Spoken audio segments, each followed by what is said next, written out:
Secure the doors. Members, please take your seats. A lot of energy today, a lot of buzz. Already had some voting sessions. We are clearly in crossover week. We are in crossover week.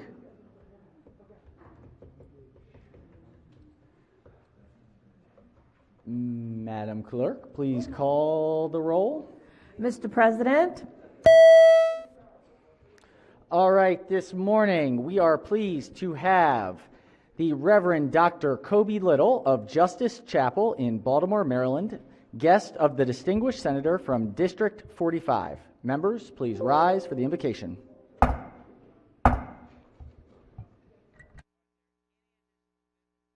Almighty God, you who are our creator and our sustainer, you who are our provider, you who are loving and merciful and kind. We pause, Lord, to seek your presence. We pause, Lord, to hear your voice. You who have always been, you who will always be. You are God. You who are God. We call on you now, you who have a record that says you are a God of the vulnerable, a God of justice, a God of love, a God of reconciliation and redemption, a God whose record says that you are a God who feeds the hungry and lifts the impoverished. You, the God whose record says that you are a God who teaches and illuminates and heals. We stand now to pray for the Senate of Maryland and for the people of Maryland. And we invite your presence, O Lord. As we pray for the senators, we pray that they will make policy with the most vulnerable in mind. We pray that they will be led to make policy that advances justice over injustice, and policy that advances justice over police violence and police misconduct. We pray that they will be led to make policy that advances love over hate. We pray, Lord, that the senators will be led to make policy that advances reconciliation and redemption over division and condemnation. We pray, Lord, that our senators will be led to make policy that advances abundance and economic security over poverty and structural inequity. We pray, Lord, that you'll lead senators to advance policies that lift apathy and indifference.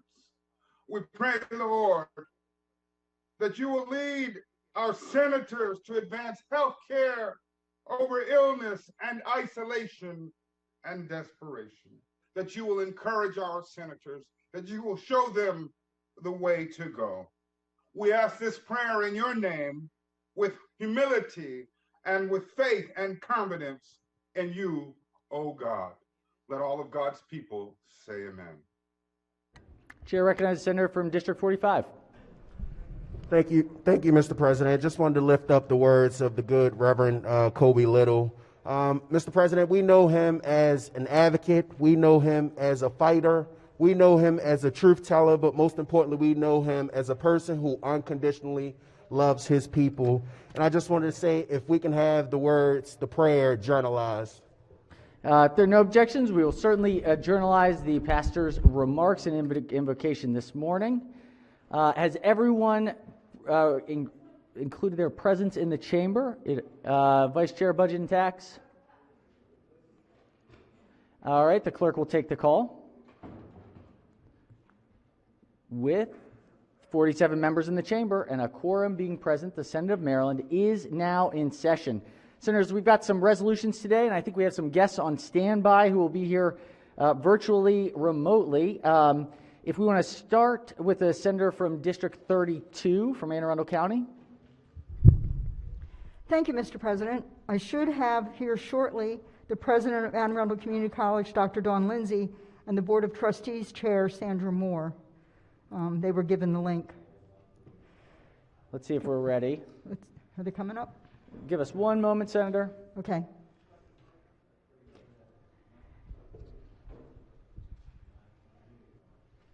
Do we want to do the other one first? Or, okay. Cheryl. All right. We are. That was President Dawn Lindsay. And that's Nick. There we go. And our chair, Sandy Moore. Thank you. Thank you for inviting them this morning. So this morning, the Anne Arundel County Senators have a resolution to congratulate and express our gratitude to Anne Arundel Community College for being rated the #1 community college in the United States by academic influence. The article was in Forbes magazine. This is the first ever ranking of community colleges that has been completed by academic influence, and the rankings were derived from a list of 839 community colleges. I'm a proud graduate of Anne Arundel Community College, and all of my credits transferred to Towson University. With us by Zoom this morning is the college president, Dr. Lindsay, and the Board of Trustees Chair, Sandra Moore. The president, Dr. Lindsay, said, "We have an amazing workforce who continue to evidence their passion and commitment by keeping our students as our #1 priority.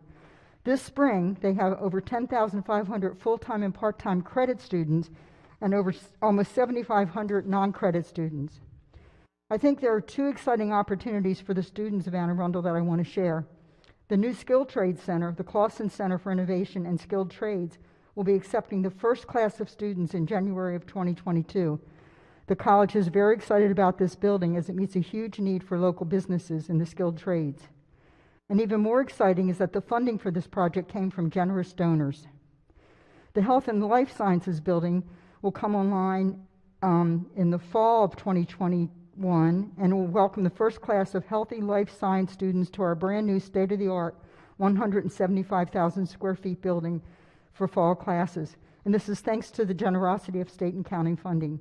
The newest building will allow the college to double the number of much-needed nursing students. Thank you, Anne Arundel Community College, for your terrific commitment to our students, and thank you to Dr. Lindsay and to Chair Sandy Moore for your commitment. Madam Clerk, please read the resolution in its entirety. The clerk will read the resolution in full. Be it hereby known to all that the Senate of Maryland offers its sincerest congratulations to Anne Arundel Community College in recognition of being ranked the #1 community college in the nation. We are grateful for the affordable, accessible, and nationally recognized education that you provide to students. Congratulations. The entire membership extends its best wishes on this memorable occasion and directs this resolution be presented on this 18th day of March, 2021. The clerk will call the roll. Mr. President? Has everyone recorded their vote? If so, the clerk will take the call. Senators, the Senate of Maryland unanimously celebrates the Anne Arundel Community College in recognition for being ranked #1 in the entire nation for community colleges. Dr. Lindsay, Madam Board Chair Moore, thank you so much for your incredible work. We are so thankful for you and the important work that you're doing every day. So thank you, and we unanimously salute you. Chair recognizes the Minority Leader and Senator from Anne Arundel. Thank you. And I wanted to give my thanks to President Lindsay and Sandy.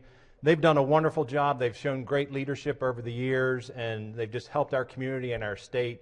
And I want to thank them. I've had several of my kids go through the community college. One is in there doing nursing right now, has a test this morning. And my wife just went back, and she graduated 2 years ago.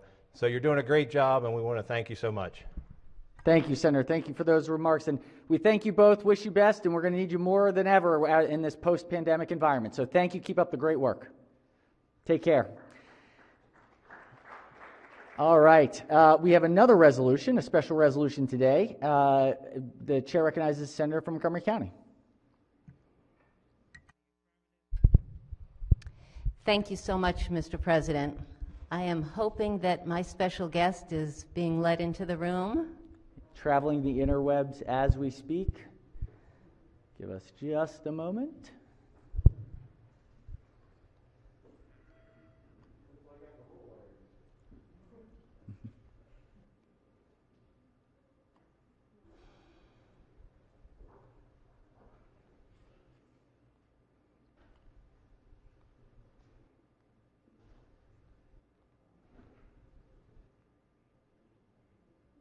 Well, we believe he's. Go ahead. Go ahead and get started. Maybe we'll see if the camera comes on here in just a minute. All right. Hopefully Bernie's camera will come on.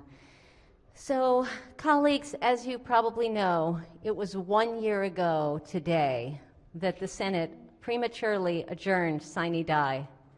And we went home, whether it was to our immediate family or isolated totally. And we were generally not connecting with our communities, our friends, our families, our neighbors. One person who stayed active in the community were our hardworking letter carriers. This body always recognizes, or in the past has always recognized, athletes and beauty queens and educators. But the backbone of our community are those hardworking people who are often invisible to us.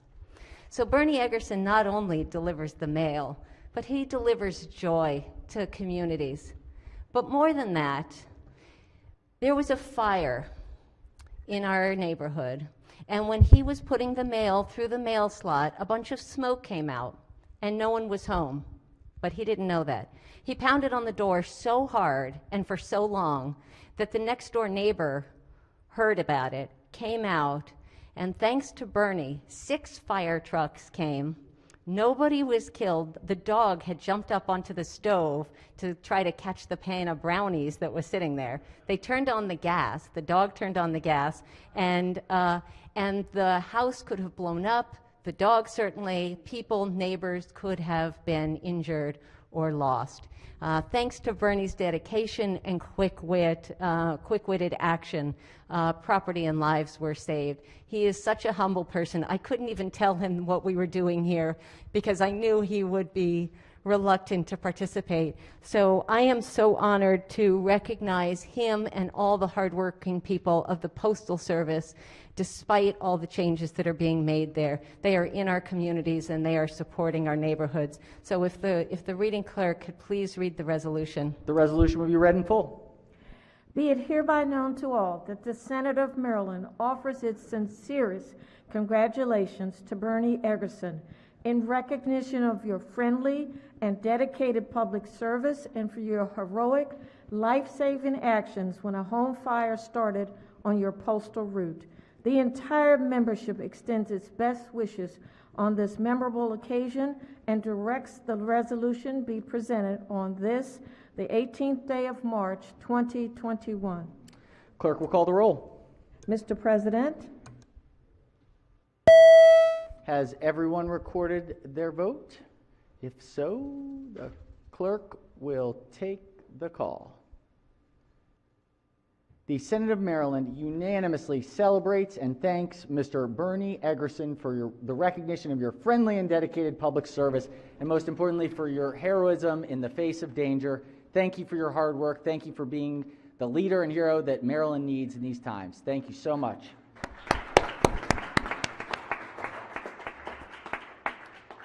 Thank you, sir. All right. Good way to start out the day, our everyday heroes. All right, and I just also want to kind of note here at the beginning, the Vice Chair of Education, Health, and Environmental Affairs captured it. Today's March 18th. It was a year ago today that we had sine die. Pretty remarkable to think what the year ahead would look like. And if you remember, on that March 18th, we also thought we would be coming back potentially at the end of May. Little did we realize what the next 12 months would unfold. So. We are still in it. We are in a chamber that looks nothing like the chamber that we love on a normal basis, but we're finding a way to make it work, and we will continue to do so. I'm so pleased that we can be here. We can keep fighting for the people of Maryland, and we're going to keep pushing until this year's sine die, which we hope, of course, is as it is for every year except for the last one since the Civil War. With that, are there any other announcements before we jump in? Oh, calendar. Just so we kind of have an idea of what the calendar will look like today, we are going to go as far as we can. We will probably call it at around 1 o'clock today, give or take a few minutes depending on where we are. And then we will come back this evening at 6 p.m. Tonight. We'll see where we are by the end of this evening and then make some decisions about tomorrow and Saturday based on sort of where we are and where committees are after voting sessions in the middle of the day today.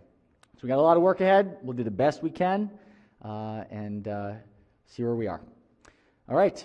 Without objection, so be considered the reading of the journal from the prior legislative day. Let's go ahead and read the House bills that have headed over. This is calendar 15. Clerk will read the bills. House Bill 26, Delegate Lopez, action to collect a private education loan, required documents. House Bill 104, Delegate Stewart, landlord-tenant non-renewal of lease notice requirements. Majority Leader moves so be considered the reading of the bills. Next order of business, we have a message from the executive. Clerk will read the message.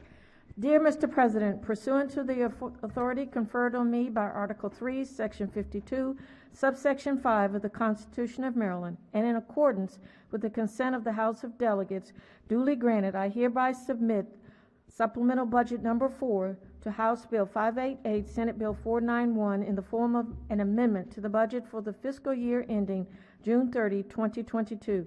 Supplemental Budget Number 4 affects the previously estimated funds available for budget operations. Sincerely, Lawrence J. Hogan, Jr., Governor. All right, the message having been read, without objection, we will journalize the executive's message and refer the supplemental budget to the Committee on Budget and Taxation. Senators, please make sure to take a look. This is a tiny little supplemental of just a, billion, 1.1 billion. So please take a look. A number of different areas: transportation, higher education, different federal funds, lots of puts and takes. This is the story of the budget year. It's very fluid in the midst of this pandemic. So we appreciate the work that the Budget and Taxation Committee is going to do to help us navigate this complicated year. We've got another message from the executive. Clerk will read the message. Dear President Ferguson, in accordance with Article 2, Chapter 13 of the Constitution of Maryland, I am pleased to submit the following appointment nomination for confirmation by the Maryland State Senate. State Labor Relations Board, Leroy A. Wilkinson, 25896 Miles Haven Road, P.O. Box 68.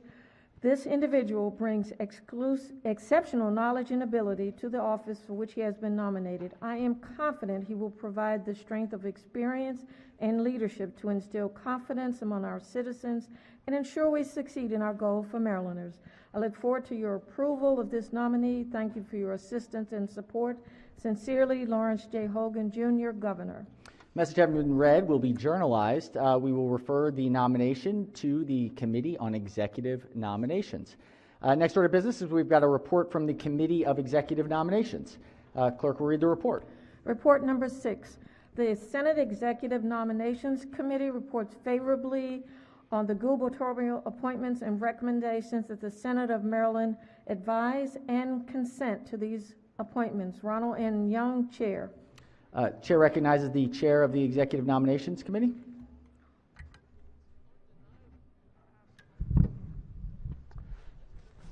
Thank you, Mr. President.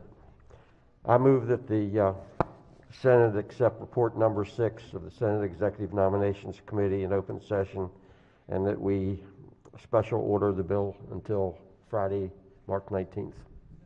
Without objection, are there any objections to the Senator's motion that we special order and hear the Executive Nominations Report in open session? Without objection, so ordered. Senators, please take a look at the names before Friday to make sure if there are any that you would like to discuss or vote on separately. Please make sure to reach out to the Chair of the Executive Nominations ahead of our session tomorrow. Okay, let's go ahead and we stopped off with JPR. Let's see, we've got some layover. Let's just see how far we can get. Let's start with our layover bills. This is calendar number 14.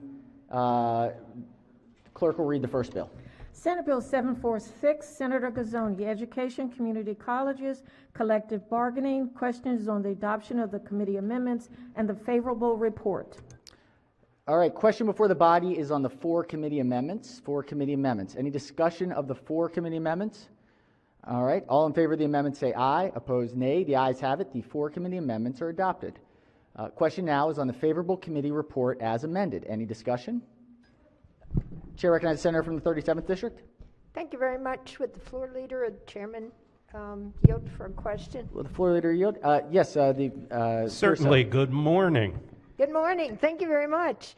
Our community colleges are kind of an interesting collection of all of our counties, as you well know. Currently, is there in statute a method for establishing collective bargaining for our community colleges who aren't already established? I'm having a little difficulty understanding. Maybe if you could get the microphone just a little bit closer. Okay. Is that better? Yes. Thank you, ma'am. Great. Thank you. Our community colleges, can't they already now establish collective bargaining?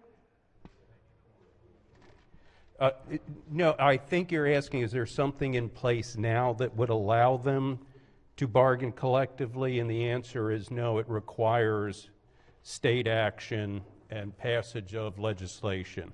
My understanding is that there's always been a process in place by which there could be an opportunity if people, if employees, or if the college, or if the county governments all wanted this at the request of certain employees, that they could already have a process in place to establish collective bargaining.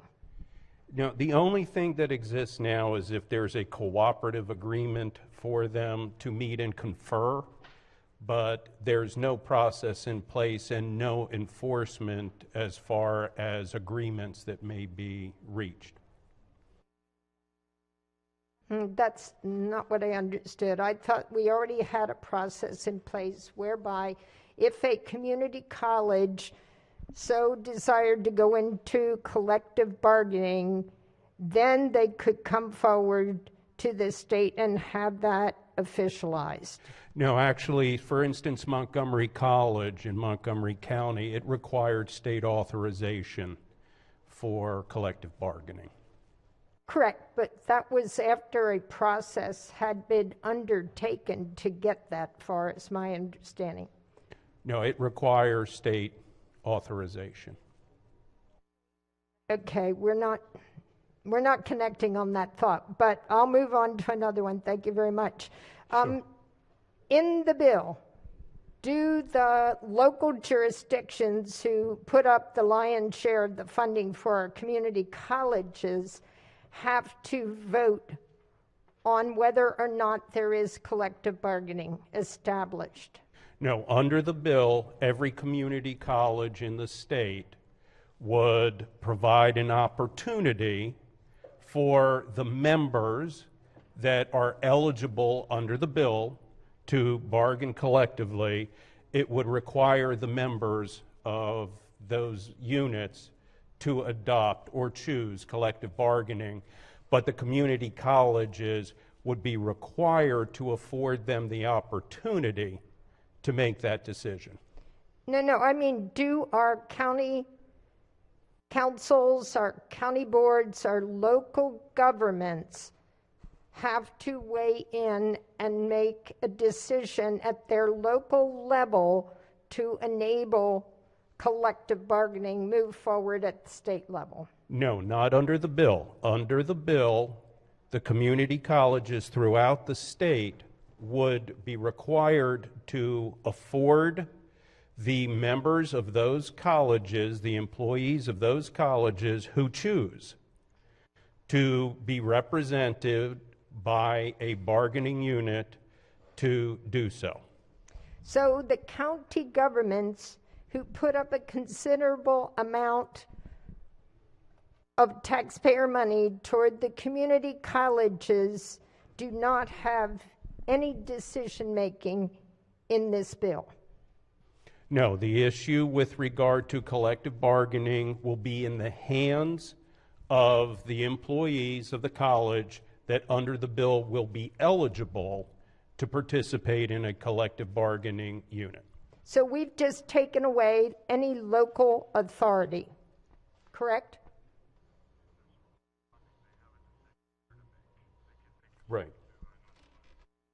Yeah, so no, now with regard to funding, there is a provision in the bill that if there is an agreement that the local government ultimately does not fund, that one of the either party can ask to reopen those negotiations. And I will share with you that typically speaking, both sides in that process try to avoid getting into that situation. But a local government will have the opportunity ultimately to conclude that they may not choose to fund the agreed upon contract. I'm not talking about the collective bargaining contract. I'm just talking about, do the local governments have a voice under this bill to decide whether or not to participate in collective bargaining? No, it will not be up to the local governments to make that decision. We are making, the bill before us is a policy decision being made by the state legislature that there will be equivalency for all employees across the state at our community colleges. We're not picking those that we think maybe should have representation, others that do not. This is a policy decision that these employees, these women and men who keep our community colleges running and operating, have the right to collective bargaining, just as the same people doing the same jobs do in our university system, just like all of our state employees have right now. And that's a policy decision that we as a legislature have made, that these people should in fact have collective bargaining rights. And so yes, this is a policy decision that we are making that would create equivalency across the state for these folks who are working in community colleges. So have all of our counties individually written letters of support for this bill to indicate their agreement with it? You know, for the most part, the answer is yes. There are some of the counties where county executives weighed in and said, yes, we support it. But then there was some at the others in local government who said, we do not.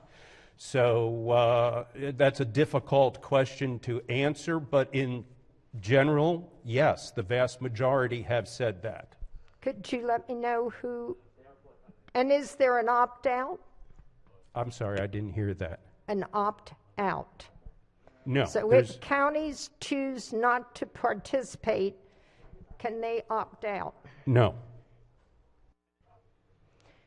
Okay, who funds our community colleges? How are they funded? It's a combination of funding that includes state, local, state government, local government, as well as tuition. Right, so it's a third generally, correct? It can be. It depends in any given year. And a third of the funding comes from our local jurisdictions who participate in funding that community college. Is that correct? It can, yes. Okay, I'm just raising concerns because in our area, I have 5 counties who participate in funding the community college, and there are times when decisions are made in that community college boards that many of our counties have chosen to opt out of even participating. I do not want us to create a situation at the state level where we're going to put that decision or take that decision away from our local governments, where it gives them rationale to pull out of the agreement. I think community colleges are essential. I've seen with COVID that they're even more critically essential than ever before, and I think they are a great resource in job training and retraining and retooling of our local businesses and professions and stepping stone to higher ed. I do not want to see that system collapse. And I am very concerned that by taking away local authority from our local governments, it creates a situation that might be a little tenuous going forward. Would you agree? No, I do not. And in fact, our public schools in our local governments do not have a choice as to whether our public schools can participate in collective bargaining or not.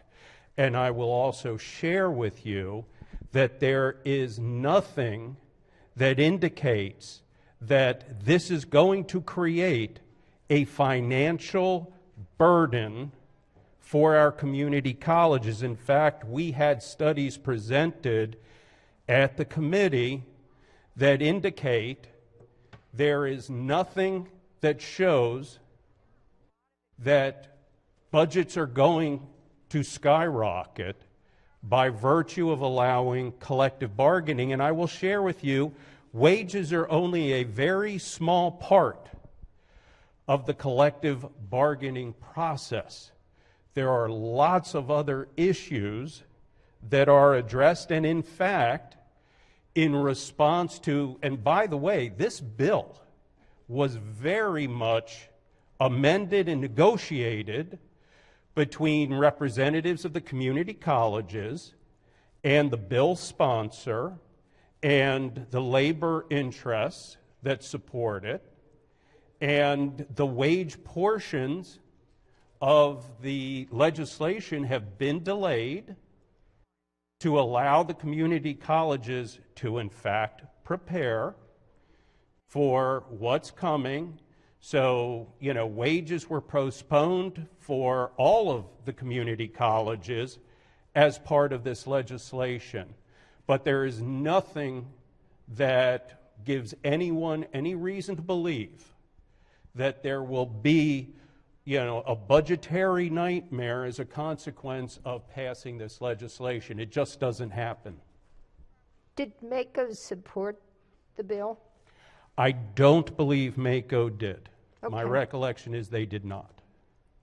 Thank you very much. I just know, ladies and gentlemen, this has been an issue on the Eastern Shore. And, having been around since the community colleges on the Eastern Shore were established way back when, believe it or not, we have had some unusual situations from time to time where the counties wanted to secede. So I have concerns about that, and I do have concerns that local government who participates in a fair share of the contribution, and we want them to do that we are providing disincentives and taking away local authority. So thank you for your answering my questions. Thank you. Thank you, Senator. All right. Next, looks like we have a couple people who would like to speak on the favorable report as amended. We will go to the senator from the 34th District. Just as a reminder in debate, because I think we're going to have some debate on a number of bills. So one of the keys of the Senate and rules of procedure is that the reason we ask for other senators to yield is because only one member has the floor at a time. And for the purpose of our procedure, all questions are actually directed to the chair to be funneled back to the senator. That's why we refer to the questioner as the senator from. We've been a little bit loose on it here a bit this year, but we'll probably try to tighten it up. So questions should be generalized. It's to depersonalize debate. We're going to have very fierce conversations on the issues. But just as we are debating today, remember all remarks are to the chair and the body, not directed at one individual senator, a floor leader, a maker of an amendment, whoever it may be. So just keep that in mind today as we proceed. And Chair recognizes the senator from the 34th District. Thank you, Mr. President. The floor leader yield for a Will the floor leader questions? yield? It appears so. Senator may proceed. Yes, sir. Thank you, sir. Are all jurisdictions treated equally under this bill? Is there any differentiation in how the new law would apply to any of the jurisdictions? Yes, and under the bill, as part of the negotiations, the 8 largest community colleges will begin to implement the legislation sooner than the 7 smaller community colleges in the state. Okay, and any other differentiations between how the law would treat any of the jurisdictions? Nothing that comes to mind unless there's something specific that you are. No, I just wanted are looking to address. See if we were doing statewide or whether there was any particular differences in how we're treating community colleges. I'm sorry. Okay.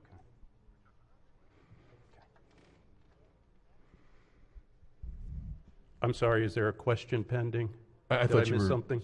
I can't see you, so I can't. I'm sorry. Yeah. I didn't know if you were pausing to.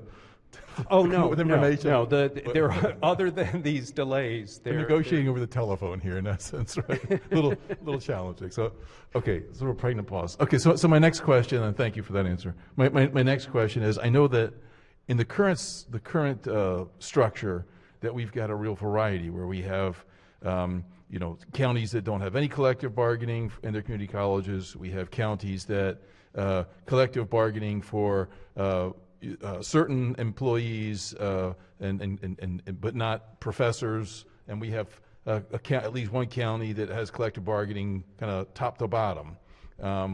And I'm wondering if, as part of the committee's consideration of this, did we actually evaluate those various models to determine who was actually producing, which model produced or appeared to be producing the best result as far as being able to teach students effectively?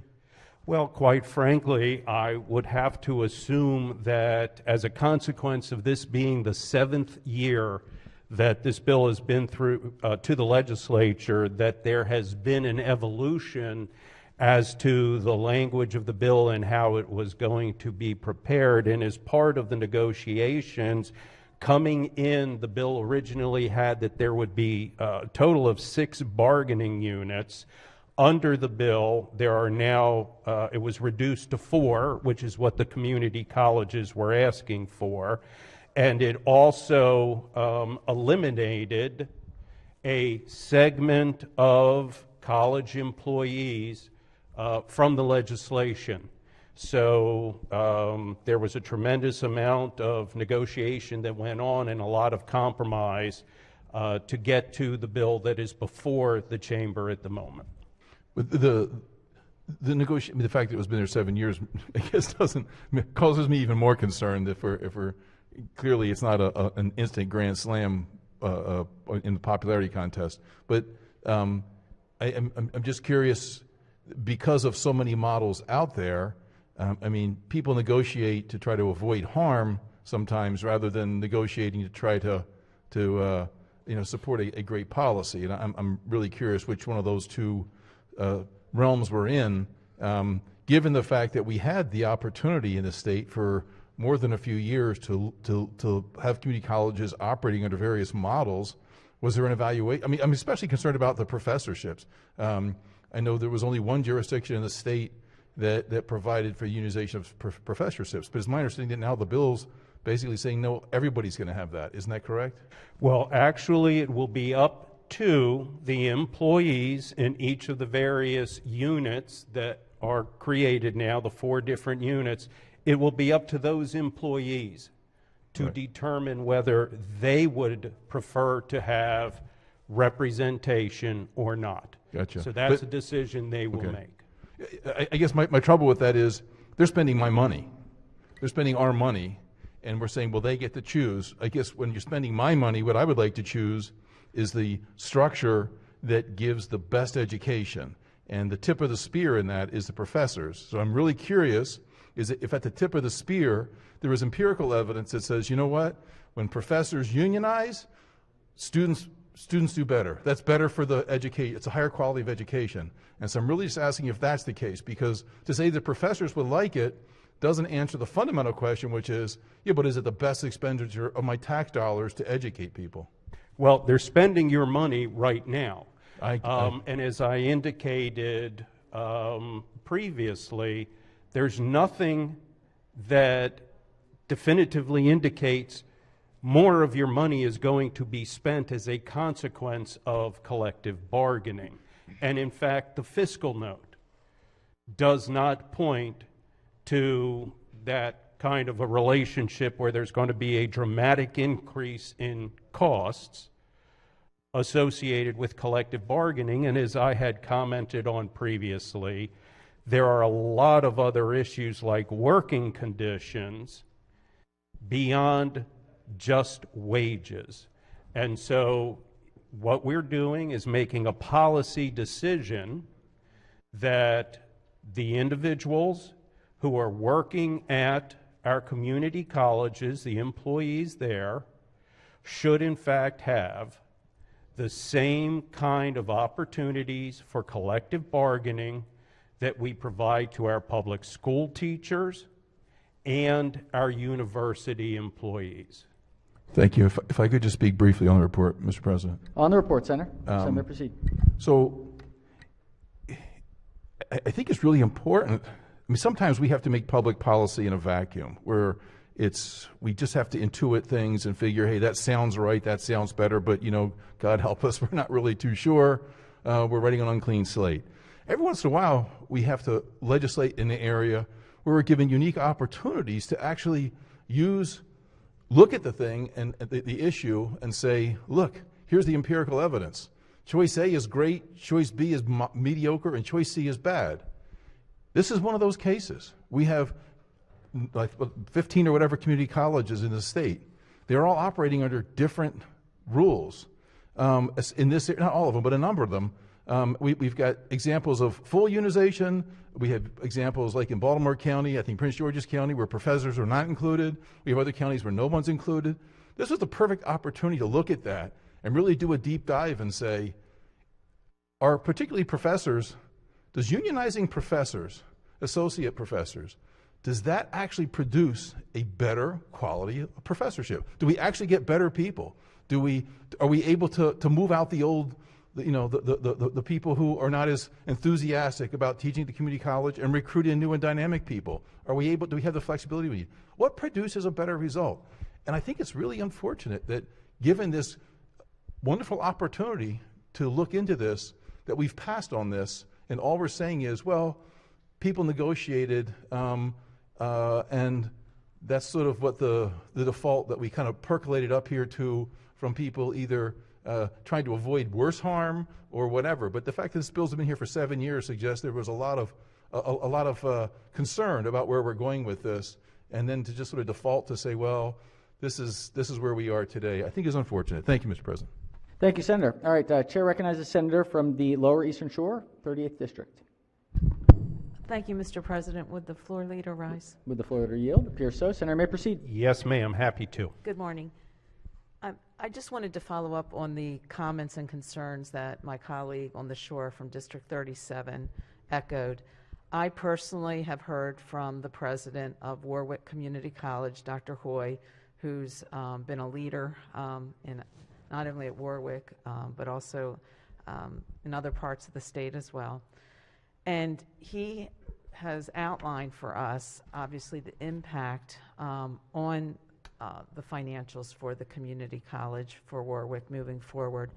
And I also have heard directly from our county local elected officials as well, who are also very concerned about the fiscal impact, the county contributions that do support the running of the community college, again, pointing to our own example at Warwick.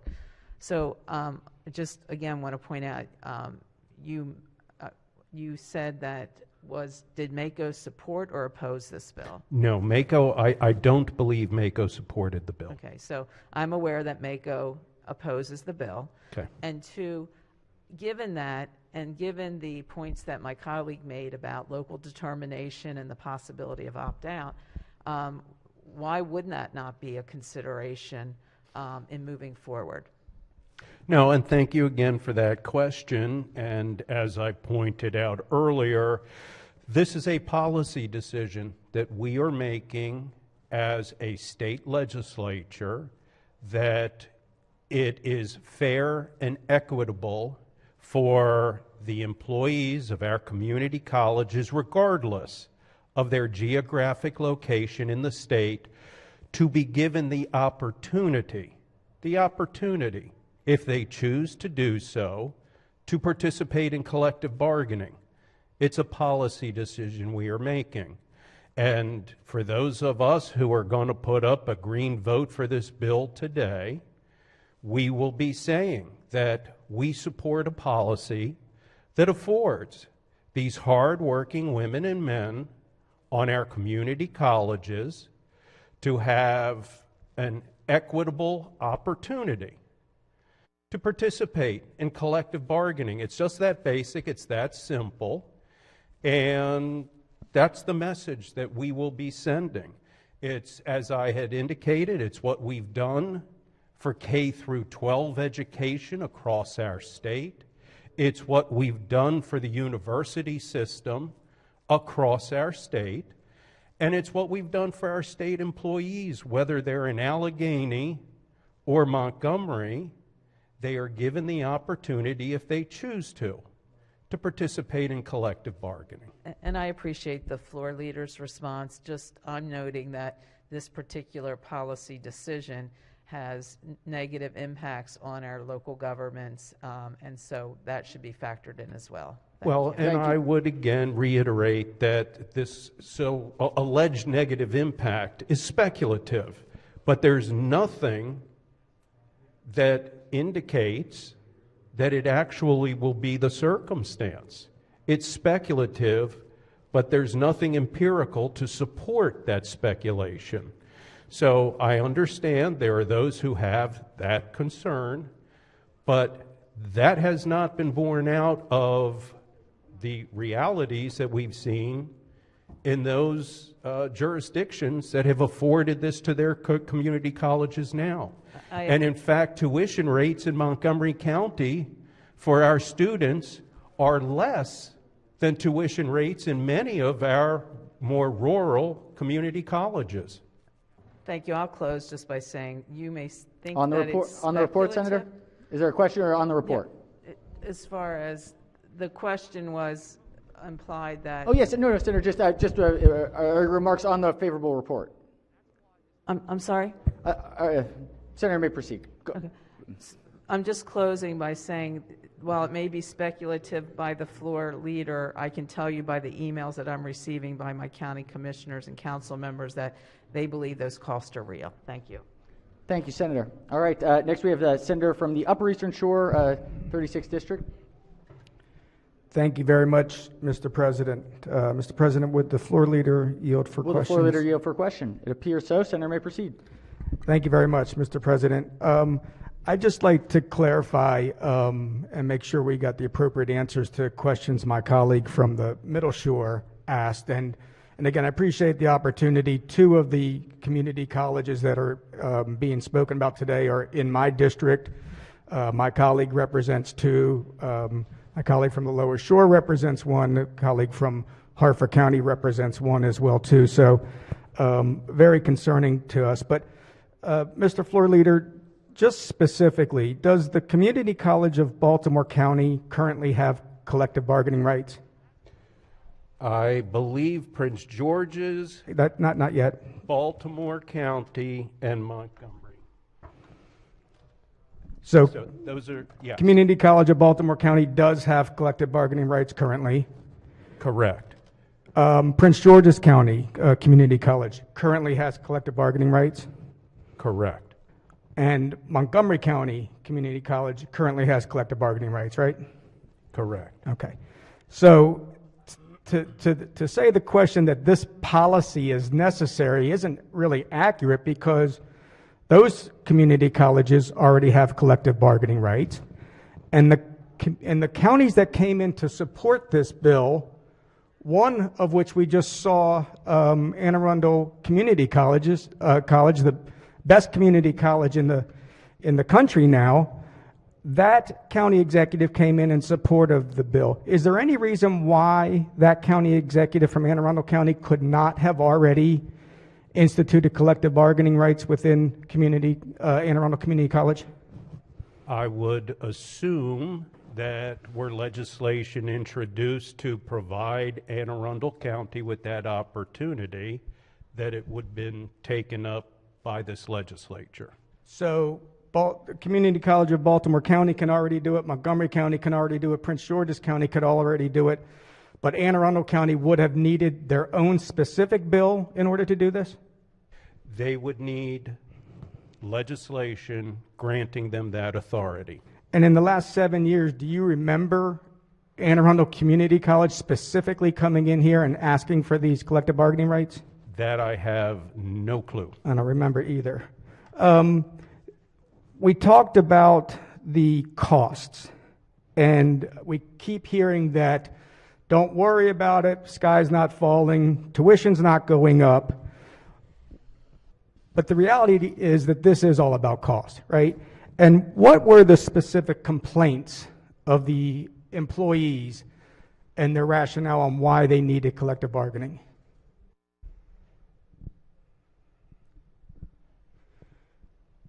Was there a question there? What were the specific complaints of the employees on why we're moving forward with this collective bargaining bill?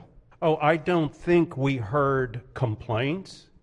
What we heard were those who were indicating they wanted the opportunity to participate in collective bargaining, be represented, and to have one voice amongst their members. So no working condition complaints, nothing that we get paid too little, nothing that, we need better benefits. None of that occurred, right? I can't say that none of that occurred. I will share with you that there were pages and pages of written testimony supporting the legislation, and incorporated in some of those were individuals who felt that they did not have the attention of the administrators at the colleges, that did not feel they were being treated fairly, and felt that often their concerns fell on deaf ears. And were those individuals from the community colleges that didn't currently have collective bargaining, or were they from the community colleges that they already have collective bargaining? They were spread out across the board, and as a member of the committee that heard the bill, I would have to believe that you had the opportunity to see the pages of written testimony in support. It was I'm not sure we've had a bill in committee this year that had that much written testimony in support of a bill. I know. I was just trying to remember if any of that might have come from, let's say, employees at Montgomery College, or employees at Prince George's College, or employees of the Community College of Baltimore County. Sure. As you said, there were a number of letters that they spoke about. I didn't know if those employees that currently are under collective bargaining rights may have still been complaining. The complaints about these workers, employees, you mentioned it's not necessarily wages, and we did move out this legislation so that we would not go into earnings negotiations until a few years out. But I keep hearing working conditions. Do you recall some of the complaints on the working conditions from these employees? I'm not going to be able to tell you if there was specificity about any particular working condition. I think it dealt more with the lack of interaction between college administrators and the employees in a very general way, where employees did not feel there was equity in the process right now, because quite frankly there isn't, in the way they interact in working through issues of working conditions. We've had concerns raised about employees at the colleges not having an office to go to, not having a desk, not having a telephone, not being able to communicate directly with students because they had nowhere to put their coat down and be able to interact with the students. Mm-hmm. So this has been a concern that's been expressed, absolutely. So building offices and installing coat hooks then would probably have some cost associated with them. Installing, you trailed off. Coat hooks, so they could put their coat down somewhere so they could talk with their students. It could be that a community college may have to buy a coat rack or two. Right, okay, and we might be able to get more with this piece of legislation. But all of those have cost components to it. And my colleague, thank you very much for my pleasure. Your comments. Mr. President, just on the report. On the report, Senator may proceed. The important part about this bill is it is strictly about money, whether it's wages, whether it's benefits, whether it's working conditions, it is strictly about money. And as it's been said several times before, there are three components on how these very important community colleges are funded. And this body has worked very specifically with community colleges, workforce development, different types of educational alternative opportunities for students throughout the state. And some, I think we just passed a bill on how transfers from community college credits would move into the next level as well too. So they are very important, and sometimes they are the choice strictly because of financial conditions. Not that a student doesn't have the grades to get into a different school or a higher university, but strictly because of financial concerns, community college is an option for many students here in Maryland. This bill will cause tuition to go up. There's no question about it. We just saw yesterday and was read across the desk today, the governor fully funded CAID. I appreciate my comments that he did not in the supplemental budget. My apologies. I thought he did. Restored, Senator, is that the restored through the supplemental? Is that what this? I thought that the governor came back and put in the money for the community college in the supplemental budget. We'll double check and look. We'll have the chairman's on it. I appreciate it. I do appreciate the comments. I've had conversations with the chair of B&T as well that does recognize the state's participation in community college. And the state will do everything that it can to hold up its 32% share of the funding for community colleges. So I do appreciate that. That's been very important as well. But the other two components are counties, 39%, students, 37%. The counties are going to struggle, at least in the rural areas, with trying to come up with their 39% match or participation in this. And with Chesapeake College specifically, 5 different counties have to all agree to put in their appropriate share of the money. And when one county doesn't or can't, it has to be made up by the other counties. So this is not as simple as Montgomery County with their $6 billion operating budget throwing a couple $100,000 at a community college to keep tuition down. I mean, wouldn't we all benefit if that was the case? But that's not the case at Chesapeake College or at Cecil College that I know about, that they have that discretionary money to be able to lower tuition costs. So if they can't do that, what ends up happening, Mr. President? Tuition will go up. And that's very unfortunate because that's what we're trying to avoid right now. Right now, we're already struggling. We're seeing virtual education, online learning, all of those things. We're trying to get kids, students, into classrooms. We're trying to get them on campuses. We're trying to get them to interact with other students. And community colleges is a great way to do it. But again, it is the financial choice of many. And Mr. President, I would just say that this bill has gone on for 7 years, as my colleague mentioned. For 7 years, we thought this just isn't a good idea. But this year, thumbs up. Great idea.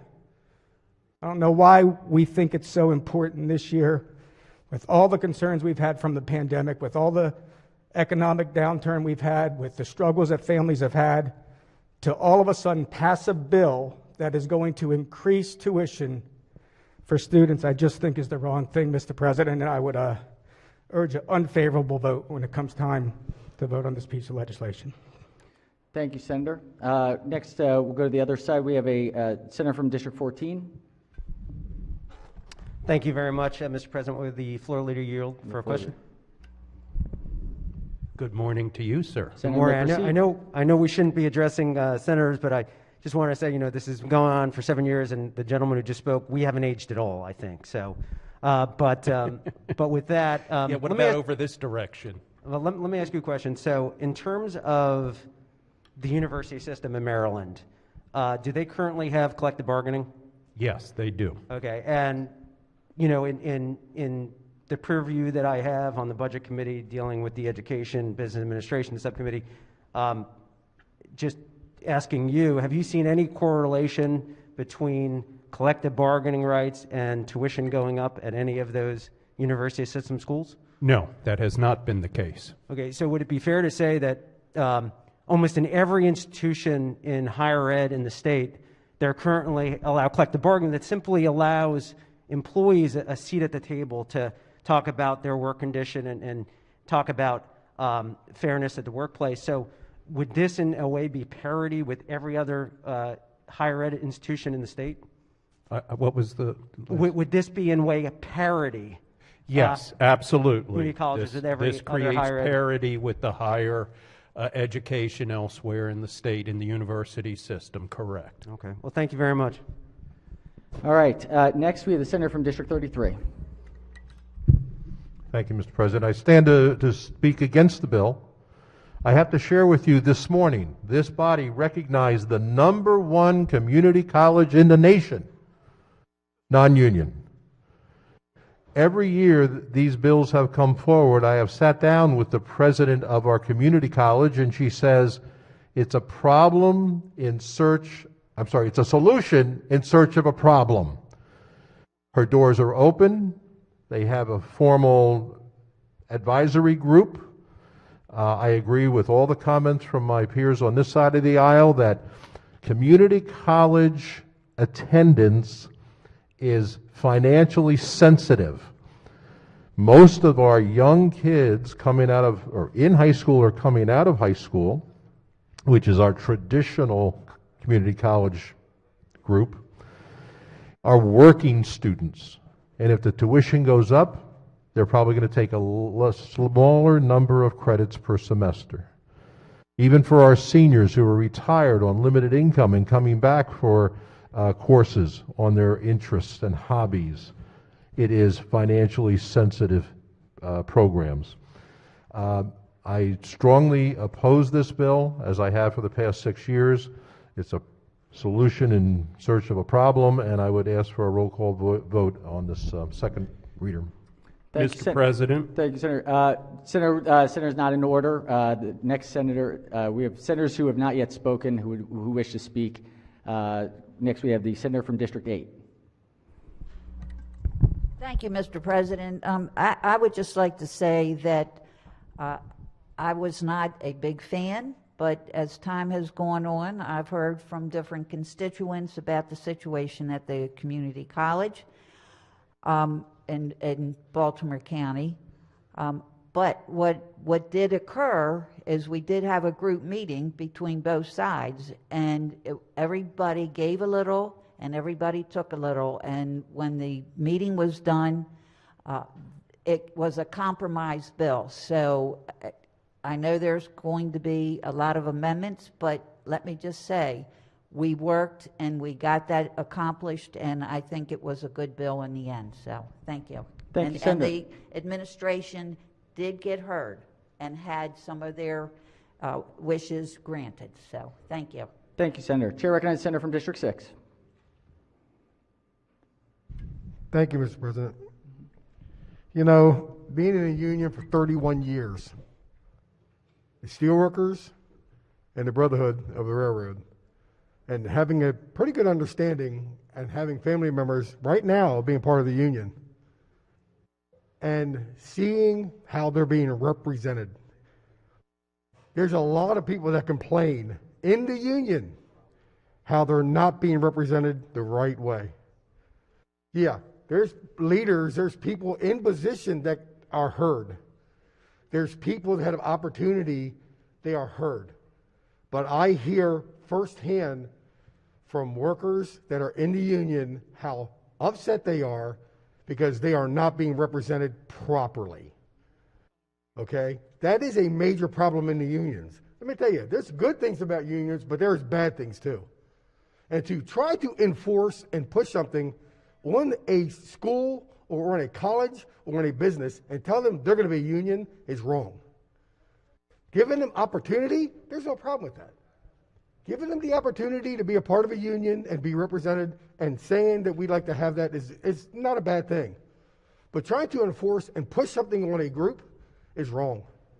And telling them that you will be a part of this and not being a voice, saying that they don't want to be a part of it, is wrong. So all I'm saying is this. If a person wants to be represented, if a group wants to be represented that is in a union, they have that opportunity. Give them an opportunity. It's a good thing. But don't enforce and don't push something on a group that doesn't want to be a part of it. I believe there is counties that are saying, I don't want to be a part of this. I don't think we should enforce and push that. I think there's counties that are already a part of it, and they're fine with that. But to enforce and push something on a county that don't want to be a part of it, don't push it. Thank you, Mr. President. Thank you, Senator. Chair recognizes the Senator from the 21st District. Thank you, Mr. President. I just wanted to respond to my friend from the Northern Eastern Shore's comments about this bill being all about money. I want to strongly disagree with that. I've seen this from the management side when I was in the Board of Regents at the University System of Maryland, and frankly, I see it every couple of weeks being the senator from College Park. The working class employees at the university are unionized, have been unionized for about 20 years, and I can tell you virtually every issue is about working conditions. It's about health and safety. It's about the practical elements of doing your job in a safe way. And so, yes, they talk about money, but my experience is that collective bargaining in higher education is not mostly about money. It's mostly about making the institution work well for everybody. Thank you, Mr. President. Thank you, Senator. Chair recognizes the Senator from District 5. Thank you, Mr. President. Could I ask the floor leader if he would yield for a question? Will the floor leader yield for a question? Senator may proceed. Absolutely. So, community college employees are county employees, with the exception of one, correct? Baltimore City is state employees, but the other They're counties. state. Correct. Baltimore City is state. So this bill is requiring entities that do not contain state employees to unionize, correct? It makes no requirement whatsoever. What the bill does is afford the opportunity to those members, employees of a community college, the opportunity, if they choose, to have collective bargaining representation. There's no mandate under the bill whatsoever. Okay, so let's talk about these employees for a minute. Actually, when I was in community college, the year I graduated community college, that summer before I left for my exotic 4-year college experience at Salisbury University, I actually worked the maintenance department at Carroll Community College for a summer. My wife finds that very amusing, I assure you, because I'm generally pretty useless around the house. But I did, and I worked, it was a summer job, a student job, which I'm assuming isn't covered under this. So maintenance employees would be covered under this, correct? This is like maintenance and people who are cleaning the building and correct? It can be, depending on what unit they fall in. Originally, under the bill, it included exempt and non-exempt employees. For the most part, that would be a non-exempt employee you just described. But this bill doesn't just cover those who might be working in a situation where safety and danger is an understandable concern. I mean, honestly, if this bill was about unionizing people working those kind of jobs, I think it'd be a lot harder for people to get too exercised about it. This is also talking about just people who are teaching classes, correct? They can unionize. If they choose to do so, Okay. correct. All right. Would you acknowledge, I know you mentioned earlier about someone looking for a place to leave their coat. I think I remember there was discussion at one of the witnesses that supported the bill was concerned that they didn't have an office space they could call their own. They were concerned or upset about that, which, hey, I get it. Do you think, though, that it is wise for the state to set policy based on whether we feel someone has the right place to conduct their business or the right place to set a laptop down or the right place to hang a coat? I mean, if we go down that road, don't you agree that we run the risk of becoming much too intrusive into the role of other county agencies and private agencies and entities around the state? No. Basically what we're saying is that as a policy decision, we are extending the opportunity to these hardworking individuals to participate in collective bargaining, and part of those working conditions will be routine schedules, which are often pulled out from under them at the last moment. Job security, very often, they don't find out, the faculty, that their contracts have been renewed until days before the semester starts. They are also subject to sudden termination. So this is all part of a myriad of issues that would be covered under collective bargaining that are at issue now. And so the policy would be, if they choose to do so, and I hope we don't lose sight of that. My colleague from Anne Arundel County stood up a moment ago to brag about, and rightfully so, the outstanding Anne Arundel Community College, but I can assure you it wouldn't be the top community college without the hard-working folks teaching the classes and keeping the maintenance up and maintaining the operations of the college. And this bill would simply say, we appreciate what you've done to make us number one, and we're actually going to afford you the opportunity to show our gratitude to participate in collective bargaining if you choose to do so. Okay. Thank you, Floor Leader. Mr. President, just to speak on the report on the for a report, moment, Senator, may since proceed. we're going to have a roll call on it. I think, going back to my question about where people hang a coat. Senator, I'm sorry, just one moment. Please, Senators, sure. If we could get Senator's attention. Senator has the floor. Please keep your attention on the Senator. Has the floor. We're doing a lot of bills this year in a very uncertain and strange time where we're making big policy changes that will impact a number of parts of our system of government at the state level, private sector impacts, and now we're dipping into basically how counties and their employees are treated at a community college, when there is no evidence, by the way, of real mistreatment, or, in fact, our community colleges are getting outstanding results. I would have to imagine that if we were not at the community college level taking care of our employees particularly well, that we would not be getting the results that we're getting. It's a very competitive environment to become a professor at a community college or at a college. So the idea that a college can't work with its skilled labor, which is its professors, its teaching assistants, that there's not going to be a negotiation to make sure you keep a lot of your folks relatively happy within reason is a fallacy. I'm very concerned that we're passing a lot of bills this session, including this one, when we ought to be taking a little bit of a breather and saying, let's get everything back to sort of normal, and then let's evaluate. This will add cost to community colleges. It's ludicrous to assume that it's not going to add cost somewhere. In my county, in Carroll County, My understanding is the estimates we have is that with collective bargaining, it's going to increase the cost of doing business by about $500,000 a year, something that is a big impact in a county like mine. I'm in a medium-sized county, but the gentleman from the Upper Shore and both of the ladies from Middle and Lower Shore, their counties they have multiple counties that are funding these, including some very poor counties, economically poor counties. So we should not be doing this at this time. The last time I checked at the national level, college tuition and college debt, college loan debt, is a massive issue. And it comes from both sides of the aisle. It impacts everybody. So again, community colleges are a great tool to try to avoid people racking up massive college debt and to get some education early. It's also great job training centers. So we need to be very careful. And so I do not support this bill. I do want to say I appreciate the senator from District 8 in Baltimore County. She did work very hard. There were some amendments that made this a little better.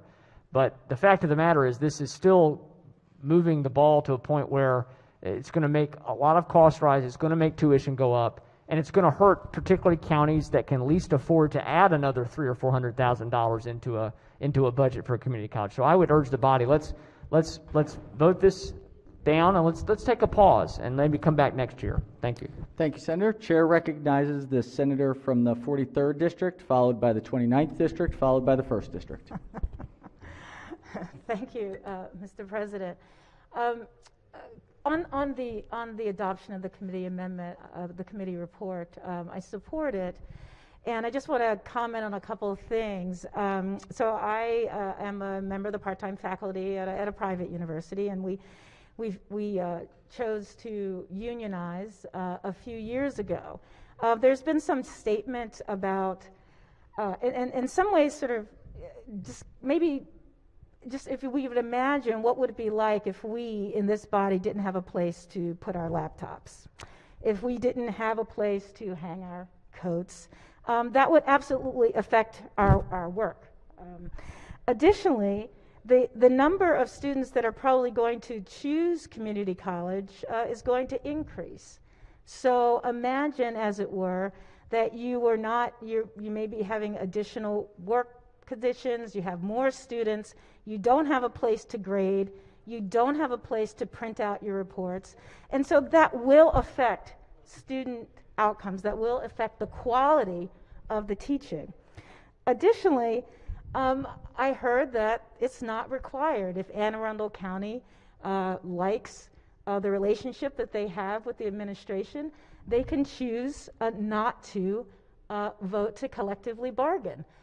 Again, having been a part of that process, it takes a long time. There's a lot of debate. It's not something that you pass a bill and then all of a sudden you're part of a union. It can take a year. It can take a year and a half.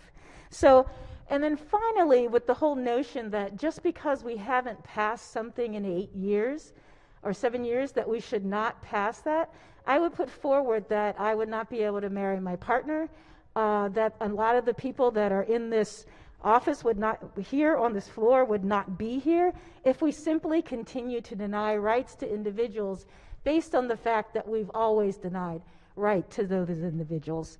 So again, I support the committee's favorable report. Thank you, Chairman. All right, Chair recognizes the senator from District 29. Thank you, Mr. President. If the floor leader could yield. Will the floor leader yield for a question? Senator may proceed. I'm getting my thigh workout today. I'm going to leave that alone. What was the discussion to add the College of Southern Maryland to Section 1 in the bill? I beg your pardon. What was the question? I was caught up thinking about our. All right, senators, come on. Let's go. Let's go. This is Senator Maryland. Decision to add the College of Southern Maryland in Section 1. Why was it included? We've incorporated all of our community colleges. So there's a Section 1 and there's a Section 2. Is there? And my question is, why is the College of Southern Maryland in Section 1? Because it is a regional college. There's 3 regional colleges, and the other 2 are in Section 2. The Community College Association asked to have that as part of the negotiation process that took place after the bill was introduced in committee. So, and there was no reason that the was College of presented Southern not to Maryland do it. requested to be in Section 1? Correct. That's a change that came out of the negotiations. Okay, I think that is definitely an issue that is factual that we need to try to determine, because that is not the information that I have. And as you're aware, and I think most people are aware, and this will lead me to the next question, we have 3 counties, 3 bodies of government, and 4 campuses that encompass the College of Southern Maryland. And last year, we imposed language on those 3 campuses when it came to their budget. It just went into effect July 2020 of how to conduct their business with those 3 counties. My question is why, if the other colleges that are regional campuses are in Section 2, and I have a letter from the president of the college, why are we in Section 1? My understanding is that during the negotiations, it was concluded that this is one of the larger community colleges and therefore would be treated as one of the larger community colleges. And that is prudent that we passed a bill in this House last year to deal with their budgets, and now we're going to change it the first year before they even get 1 year in place.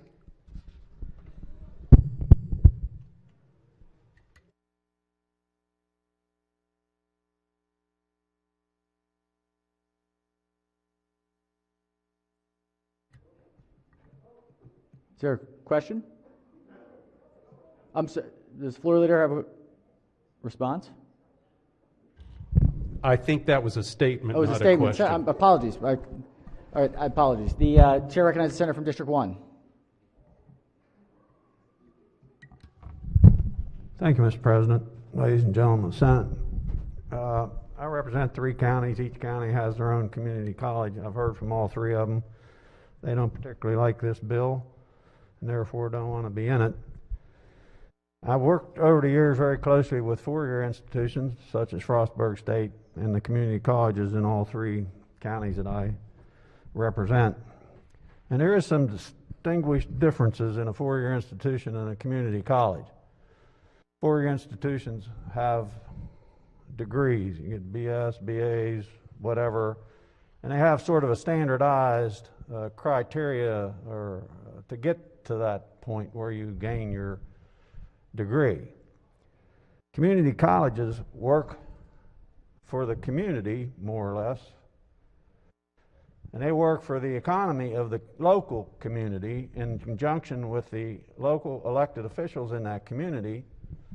So let's say Company A wants to come to Garrett County, for example, and they need people trained to do specific things in that business. The community college is the place that you get that done. So the community college has to have a lot of flexibility to be able to move quickly to do these kind of things. So I would ask the floor leader, Senator, will the floor leader yield for a question? Pierce, yes. Proceed. Do you believe this bill would impact negatively on that flexibility of community colleges to be able to move quickly and give them the freedom to work with the locals to set up programs that are needed for economic development in that community?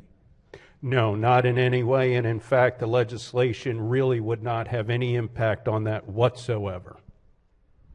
Okay, well, I don't totally agree with that, so I would suggest we vote against the bill. Thank you, Senator. All right, if there are no further senators who wish to speak, question before the body is the adoption of the favorable committee report as amended.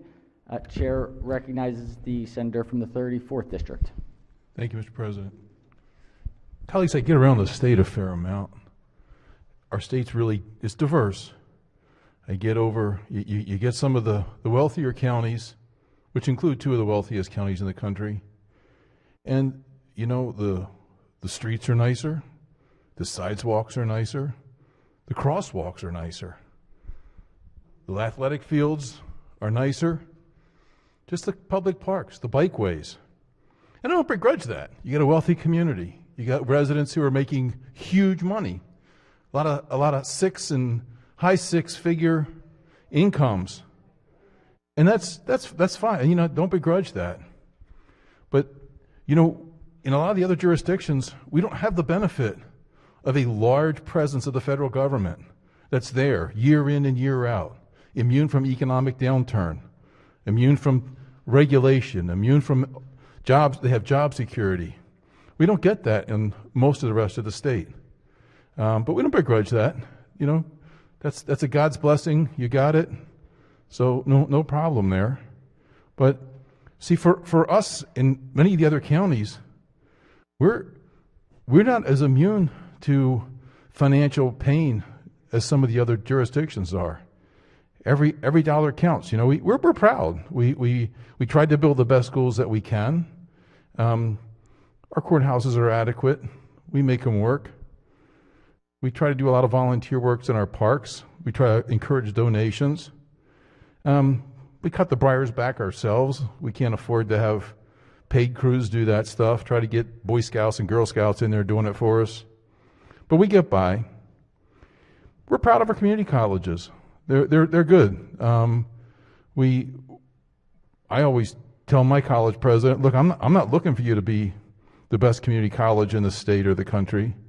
I just want some place where kids can go after high school who aren't ready to go off to a big 4-year college, people who want to come back and get retrained. And they do a pretty good product. We've moved, not too many years ago, we still had portables and stuff, but we've done pretty well. We're investing more heavily all the time, but we're trying. My problem with a bill like this is, I look at the bill, certain counties have gotten some financial guarantees, so they'll be happy with this bill.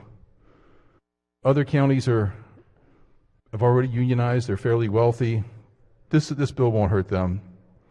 But all we're asking, and you hear my colleagues asking, is to shove this down. It's a valid point that these are county employees. And we work with our county employees, and some are unionized, some are not. We try to give them the benefit of pay raises. But we also recognize that sometimes we have to do with good enough, and that we can't say, well, it's all about the community colleges, because it's not. The reality is it's not. So I find just sort of a philosophical problem here. Not really philosophical, I'm sorry. It's a fairness issue. It's a fairness issue because some of the wealthier counties that are voting for this now, they wouldn't have voted for it years ago before the federal government expanded to unbelievable sizes and provided them with huge income for most of their county employees. But we don't have those benefits, and I just ask that as you look at this, try to be a little bit of understanding, a little more understanding of what life is like in the rest of the state. We're proud, but we have to be frugal, not because nobody wants to be frugal, it's because it's the only option we've got based upon where we're located. Thank you. Thank you, Senator. All right, question before the body is, shall we adopt the favorable report as amended? Senators have requested a roll call. The clerk will call the roll. Mr. President. Has everyone recorded their vote?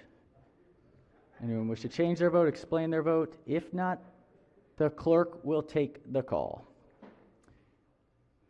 With 32 votes in the affirmative, the favorable report as amended is adopted. Are there any amendments to the bill or its title? Seeing none, Senate Bill 746 is hereby ordered printed for third reader. Clerk will read the next bill.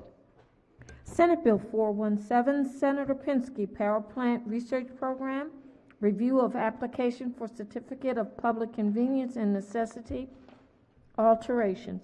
All right, question before the body is on the one committee amendment. Any discussion on the amendment? If not, all in favor of the amendment say aye, opposed nay. The ayes have it. The one committee amendment is adopted. Question now is on the favorable committee report as amended. Any discussion? Chair recognizes Senator from the 36th District. Thank you very much, Mr. President. Mr. President, would the floor leader please yield for questions? Will the floor leader yield? Appears so. Senator may proceed. Absolutely. Thank you very much. Mr. Floor Leader, could you just walk me through this bill. I understand what we're trying to do is put a limit on the time frame which DNR, MDE through the PPRP will evaluate a CPCN application. But what's driving that, and why is this necessary? Thank you for the question, Senator. As you mentioned, the Public Service Commission cannot act until they get to CPCN, which is an assessment done by the PPRP, the power plant, who look, as well as an MDE report. Unfortunately, there's been a backlog and a slowness, and whereas they used to take about 9 months before 2018, it's now taking on average about 1.5 years today. And as was shared yesterday, we passed the Clean Energy Jobs Act 2 years ago, I think it was, which called for increasing solar. And studies have shown that it will actually increase jobs. And we have a target that we have to hit. But fewer and fewer projects are being forwarded to the Public Service Commission. And actually, some of the solar companies are not even filing because they figure it's a waste of time. And so this bill, in conjunction with actually a rulemaking from the PSC itself, Rule 72, is to try to streamline this approach. And again, the CPCN, they can recommend going ahead with it or rejecting it. But right now, the PSC can't even consider it. And so this is to say, let's get on this stick, get it done. If you think it's a bad idea, that's fine, say it. But the Public Service Commission doesn't even have the opportunity to review it and consider it, and that's the problem. So we want to put what we think is a reasonable time, 6 months, and a waiver, actually, that if there are extenuating circumstances, that the PSC can say, take another 3 months, take another 6 months. So that's the purpose of the bill, and there really was very little opposition. Okay. Yeah, I understand rulemaking 72 is underway as well too, and I thought that was meant to address that. That's why I thought, was this kind of, trying to supersede that or to give direction to them? They actually work in tandem, and I think they reinforce each other actually. Okay. Here's a part of my concern is that the PPRP is the one that essentially does the environmental study of these types of projects, right? This between DNR and MDE, the application, the fill in the blanks, what size it is, what the project is, all done. That's in the application that goes before the PSC. Then once that application is deemed complete, then it's sent off to PPRP to take an evaluation. So it is the environmental part of this a review of the project. That's part of it. That's not all of it. Right. I mean, obviously there are the power plant or the interconnection components to this as well. But I'm just wondering, is there no concern that this aspect of the review is potentially now being shortened? I'm assuming that there is some reason why these projects are 10 to 8 or 12 to 18 months, as you suggested. I don't think it's because of the competency of the people at DNR are not doing their work. Maybe they're understaffed. Maybe, again, when this bill was written, we were looking at energy generation stations maybe every 5 years or so. Right now, as you said, based on the Clean Energy Jobs Act, we're looking at a number of applications much more frequently. So is this really an issue of maybe there's just not enough staff at DNR, or why was it said that this is taking so long? Well, it depends who you talk to, Senator. There are lots of lenses on this one. Sometimes, the perennial court suit said that the local jurisdictions can be consulted, but the ultimate authority still lay with the state. In some cases, there have been assertions that PPRP has gone to the local county commissioners, county council, whatever, asking for input, and then there's a 6-month, 2-year conversation about whether they want to zone for it or not, and the PPRP says, well, get back to us when you can, and things just aren't moving. And it's been frustrating to the whole solar industry who are ready, who've gone through the federal process and are in the queue, and that took a couple of years. And then they come to the state and they're told, well, we're looking at it, we're working on it. And the PSC, they're just sitting on their hands and have very few cases to deal with. And again, some of the large solar, industrial-sized solar, are saying, look, if you're not going to move these along, why should we even fill out the application? So it really has brought it to, I don't want to say a total halt, but very slowly. And look, the department has said, well, this could take the need for 2 or 3 more pins. The department also says, in most cases, we do it, and we comply. If in most cases they comply, why not put it in code? And that's what we're trying to do, to move this along, remove any other obstacles, so we can create jobs in the state, create clean energy, as the legislature deemed we should do a couple years ago. Okay, I am concerned with what you had mentioned there, and that's one of the reasons why I rise to ask you some of these questions, because there certainly are a number of environmental stops that we put on development projects. And the NEPA comes to mind, the way that the federal government looks at projects. At the end of the day, these utility scale projects are still development projects, and they still have an impact on the environment. And some would say we don't look at it enough. If you remember earlier, we passed, I think, Senate Bill 83 that forces the PSC to evaluate even further the environmental impacts of these types of projects. My question goes back to what you said too. The belief is now that the process has slowed down because maybe the counties have not been as responsive. Is that what you're saying? That's one assertion. Okay. There are probably others. And Senator, to your last point, if there's an environmental objection that this does more harm to our environment, then MDE and this group in DNR should say that and forward it to PSC and encourage them to object to the project and decline it. So I don't disagree with you. Right. But PSC isn't even having an opportunity to make a judgment on many of these projects. So, the PPRP can forward with recommended approval, recommended denial, or with conditions. But some of these projects are not getting in front of Public Service Commission. If they're bad projects or placed in the wrong area or going to do damage to the environment, they will forward that to the Public Service Commission.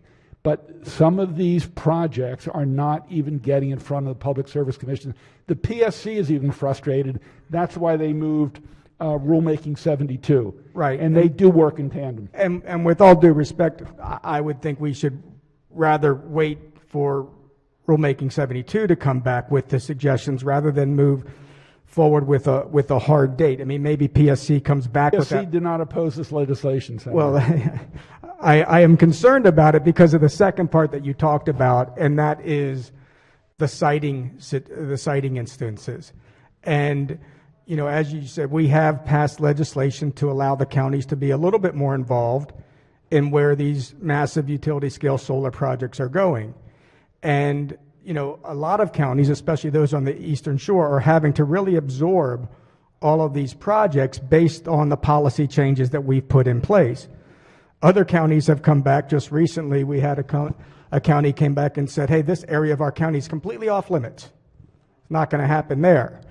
So other counties are trying to find ways to kind of handle some of these projects, and I think that's where PPRP has taken some of its time to make sure that they're getting the appropriate locations, also based on the number of projects that are in the queue.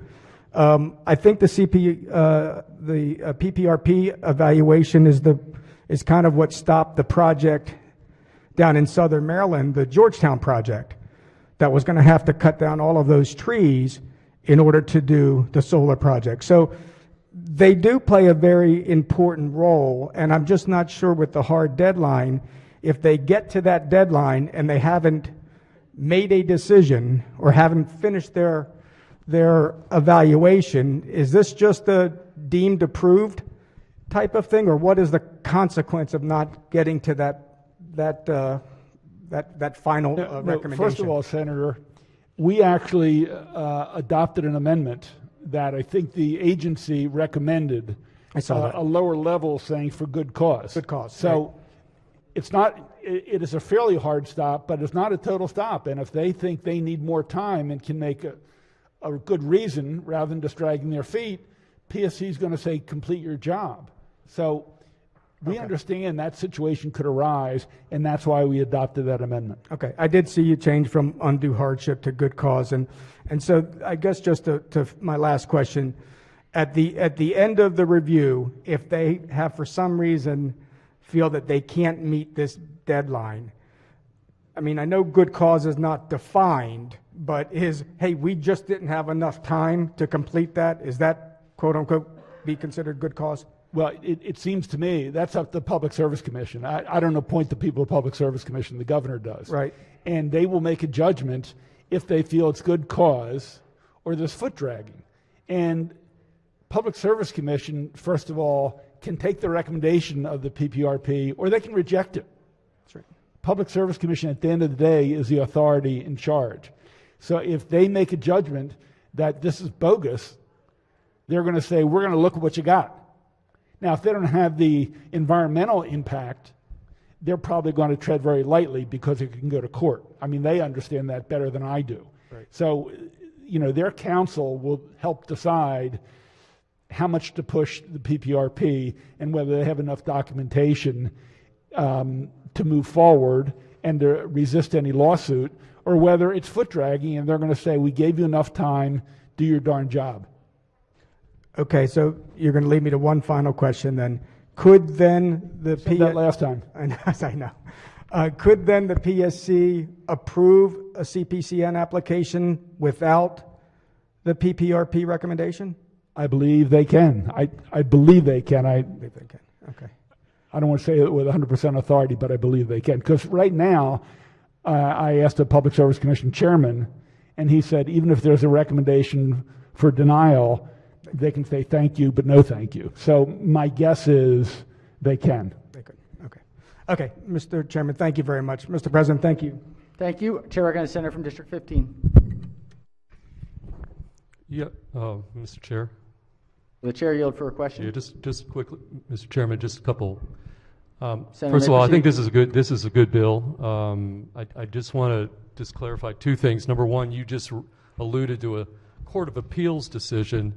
And that Court of Appeals decision essentially said it is up to the Public Service Commission to make determinations. And one of the concerns raised, in fact, I had a bill very similar to this just a year ago, is that essentially what was happening was local permitting offices were exercising veto authority.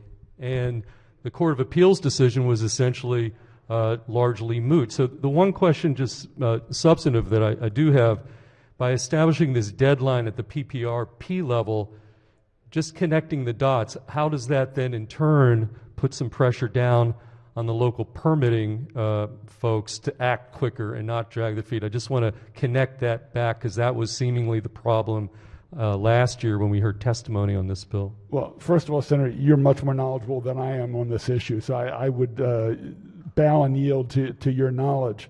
My understanding is in the perennial decision is that it said the PSC shall consult with the local jurisdictions. I think we've dealt with the word consult here a lot. That means to check in with them and get their opinion. But at the end of the day, PPRP makes a recommendation. I don't know if consult, my understanding of the decision, and you're an attorney, I'm not, and you've probably read it twice, it said the ultimate power, as you said, lies with the PSC, not with the local jurisdiction, so they cannot block it. How much play and sway PPRP gives a local jurisdiction one might say is a gray area. But if you give veto power, as you said, it flies in the face of that court decision. Yeah, I just want to make that main point, Mr. President. Just, again, we made a state policy call here a couple of years ago to go, significant on renewable energy, and the idea that we, over the last couple of years, have essentially local governments through their permitting processes, have the authority de facto to exercise veto authority over solar projects and the like is not something I think us as a state legislative body should tolerate. So for those reasons, I think this is a good piece of legislation. I just wanted to clarify a couple of points there. And just finally, I do want to say, no matter what the locals do or say or recommend, this clearly, absolutely gives locals the opportunity to weigh in opposition. But at the end of the day, it's up to the Public Service Commission to make the call on whether these projects go forward, as it should be. And again, you don't want veto authority at the local level, which is what has in fact been happening. This bill sort of helps that out. Mr. President, I just wanted to add those couple of points. Thank you. Thank you, Senator. Question before the body is on the favorable report as amended. Any further discussion? If not, all in favor of the report say aye. Opposed, nay. The ayes have it. The favorable committee report as amended is adopted. Are there any amendments to the bill or its title? Seeing none, Senate Bill 417 is hereby ordered printed for third reader. Clerk, read the next bill. Senate Bill 678, Senator Edwards, Garrett County Public Schools Virtual Education Days. The question is on the adoption of the committee amendments and the favorable report. Question before the body is the two committee amendments. Any discussion? If not, all in favor of the amendment say aye. Opposed, nay. The ayes have it. The two committee amendments are adopted. Question now is on the favorable committee report as amended. Any discussion? If not, all in favor of the report say aye. Opposed, nay. The ayes have it. The favorable committee report as amended is adopted. Chair recognizes the chair of the committee with an amendment. Yes, Mr. President, I have an amendment I'd like to offer. It is 524030-1. All right. 030. One moment, Senator.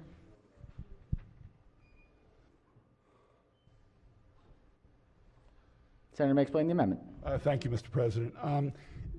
The senator from Western Maryland, from Garrett County, came to us and said we have some unique situations because of our weather. So this bill tries to address that situation. What the amendment does, Mr. President, is try to be very explicit on the purpose, the purpose of the bill, and it sets 2-year sunset. We'll see how frequently it's used. We ask for a report back.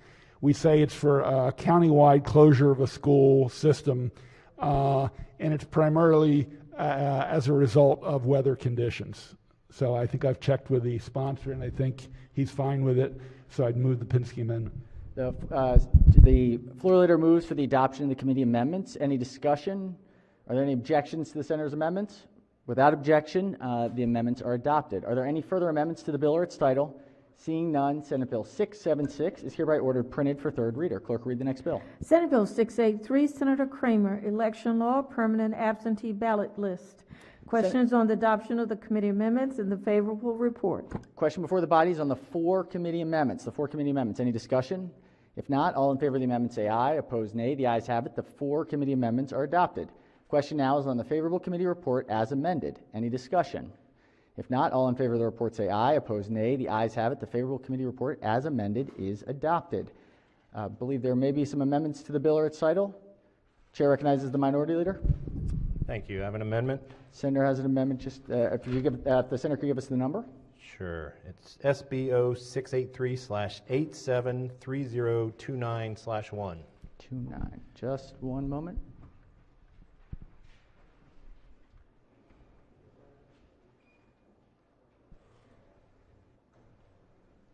Senator may proceed. Thank you. I got up 4 o'clock this morning and I thought of this, and I know I need to get a life when I'm in session, but normally I wouldn't offer a committee amendment, but I was afraid that the amendment wouldn't get in on time. So hopefully this is a friendly amendment. So what the bill currently does is you can sign up for a permanent absentee ballot, and it'll send out the primary and the general ballot each election. And what this says is that the person requesting it can decide if they want just a general or a general and a primary ballot. And because we know that many people only vote in the general election, if they would sign up for that and get both, that would mean a lot of the primary ballots would be unused and out in the public. It could be hundreds of thousands or even million, depending on how well this is utilized. So all this says, it gives them an option, and that's the amendment. Chair recognizes the floor leader, the chair of the committee. Thank you, Mr. President. Thank the committee member for sharing it with me, and I'm sorry he was up in the middle of the night and having bad dreams, and hopefully I didn't contribute to that. Mr. President, members of the Senate, this bill is about sending out a permanent ballot. It does not get in the way of anybody who wants to request a ballot for a primary election, for a general election. That is still in play, and it is still allowed. This is specifically if someone says, you know what, I'm tired of going to the polls, I want to receive it at home for each election. So I think in some ways, while this may be well-intended, it sort of undercuts the purpose of the bill because they're allowed to do this. They don't need to do a special language or addition to the letter that comes from the State Board of Elections. If people choose to want to be on the permanent list, and we think the numbers have been growing, as I said, in the general election, I think 50% voted by mail, and we had record turnout. We think, as here in many other states, those numbers will continue to grow and hopefully expand the electorate rather than just simply change how they vote. You know, we want to expand the number of people who vote and are engaged in the political process so they feel part of it, so they feel they're not a victim, but they're actually a change agent. So that's why we have the permanent ballot to registered voters. They can say thanks or no thanks. They will get a check-in letter, and in fact, to let them know, and if they're not at that address, they're going to be taken off that list. So we have checks and balances in the law.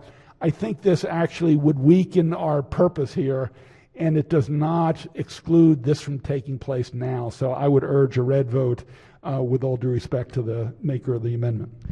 Question is on the amendment. Are there any senators who have not yet spoken who wish to speak? If not, chair recognizes the maker of the amendment. Thank you, and I'll just respond. This was a genuinely friendly amendment. The problem I see is we specify in here how, methods they can get when they receive it. The person can say the method they want to get notified, and this would just give them the method if they just want to receive a general election. If you look at the voter rolls, there are a lot of people that just vote in the general election. That's all they do. In this, if we mandate that they have to send out a general and a primary, all those primary ballots are unused, and we'll get in this in the next amendment, but anybody could just pick that up, sign it, and send it in, and it counts because we don't have safeguards in. And so for the people, this basically just gives the people a choice. It doesn't undermine what we're trying to do. It just says, if you want both, we can send them both. If you know you're only going to vote in the general, choose that. So just ask for consideration on that. Thank you, Senator. All right, question is on the amendment. On the amendment, any further discussion? All in favor of the amendment say aye. All opposed say nay. Chair recognizes the minority. I just asked a roll call on that. Senator's requested a roll call. The clerk will call the roll. Mr. President? Has everyone recorded their vote? Anyone wish to change their vote? Explain their vote? If not, the clerk will take the call. With 32 votes in the negative, the senator's amendment fails. Chair recognizes the minority leader with an amendment. Yes. It's SB 0683963725/1. All right. Just a moment. Let us get us in the system.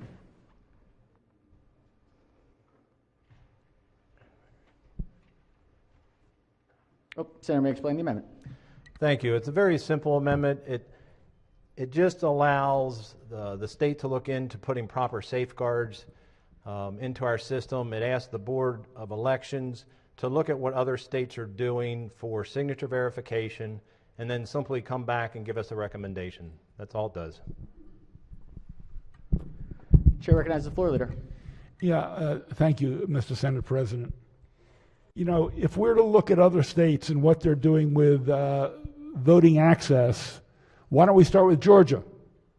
They have numerous bills to restrict voting, to not allow people to vote on Sunday, to not allow people to go from church to the polls, to make it much more difficult for people to vote.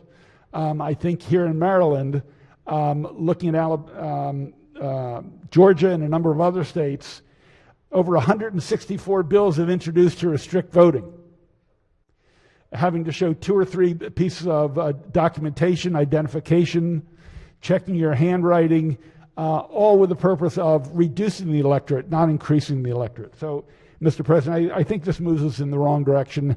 I think we as a state are very proud of increasing our voter turnout, and I would urge a red vote.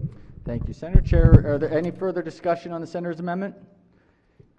Chair recognizes the Senator from District 34. Mr. President, I rise to defend the great state of Georgia. The fact that the Georgia legislature doesn't allow for voting on Sunday, I don't think that we should be so cynical as to suggest that's some nefarious purpose. Because let's folks, manning of polls is a major endeavor. Manning of polls requires police to be there, poll workers to be there, and a lot of other folks. And that the great state of Georgia decides to allow people to attend to their families one day of the week and their God should not be denigrated in this body. Thank you. All right. Thank you, Senator, for that observation. Chair recognizes the Senator from District 6. Thank you, Mr. President. That's the reason why I think some of the explanations, that's the reason why we should look at other states. We could learn by example. I think there's a lot of times we do learn by example. And this is one of the ways we can do that. And so that's why I will be supporting this amendment. Thank you, Mr. President. Thank you, Senator. All right, question is on the amendment. Chair, are there any senators who have not yet spoken wish to speak? Chair recognizes the maker of the amendment. Thank you. Try to respond to that and get our focus back on what the amendment is. This body all the time looks at other states. You hear it every time in a hearing. 13 other states have done this. We've heard finance coming out here. 46 other states have done this. We constantly look at other states. And we look for the best practices. We don't say, let's find the lowest denominator and go with that. And so that's what this amendment does. Our absentee ballot process was never designed for mass mail-in. And we need to address the known deficiencies when we expand the roll. Currently, right now, if an absentee ballot is sent out to the public, mailbox, post office, wherever it is, if someone gets a hold of it, if it's mailed to the wrong place, all the person has to do is put a chicken scratch on it, and the Board of Elections will accept it. There's no verification in that process. And I'm a firm believer that every valid registered voter should have the access to vote in our elections. Election integrity is one of the fundamental debates of this session. However, we cannot divorce greater access from greater safeguards. The two play hand in hand and should work in concert. The problem with this bill before us is that it only deals with the expanded access without addressing the necessary safeguards needed to ensure the integrity of our election. Mail-in ballots are remote. The people don't come before the neighbors or election judge. They just send in a ballot. Our system was designed decades ago for people who could not vote in Maryland for some reason. Now it is being morphed into a mass mail-in process. Therefore, we need to update the process to include safeguards. In our current antiquated absentee ballot process, our security process is out of touch with the majority of America. Most states, both blue and red, have some form of signature verification process in place to verify the person signing the ballot is actually the person registered to vote. Talk about Georgia, bring up Oregon, bring up the state of Washington. It's both red and blue. This amendment simply tasks the Board of Elections to review best practices in other states, make recommendations for verifying signatures on a ballot, and report back to the General Assembly. This amendment does not prescribe the method as there are several, such as manually comparing signatures to the voter registration card, or electronically comparing the MVA signature, and any flagged signatures would have a human look at it. And some have a process to reach out to the voter if flagged for curing if it was valid. I don't know what is the best process, but that's why we should look at a variety of processes both in liberal and conservative states that have implemented these security practices. The point is, this amendment says, let's be knowledgeable and make informed decisions. We should not discount important security information.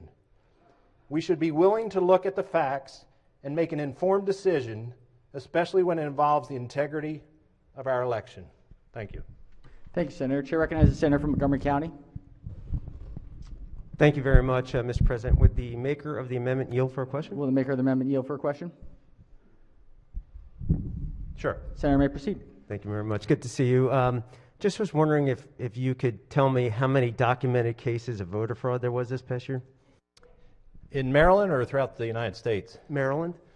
Well, you know, it's interesting you asked that, because I asked the Board of Elections how many people came and voted last time that had cancer, and they didn't know. But I also have asked them how many had fraud, and they really didn't know, because you know why? They weren't looking in either case, and that's the problem.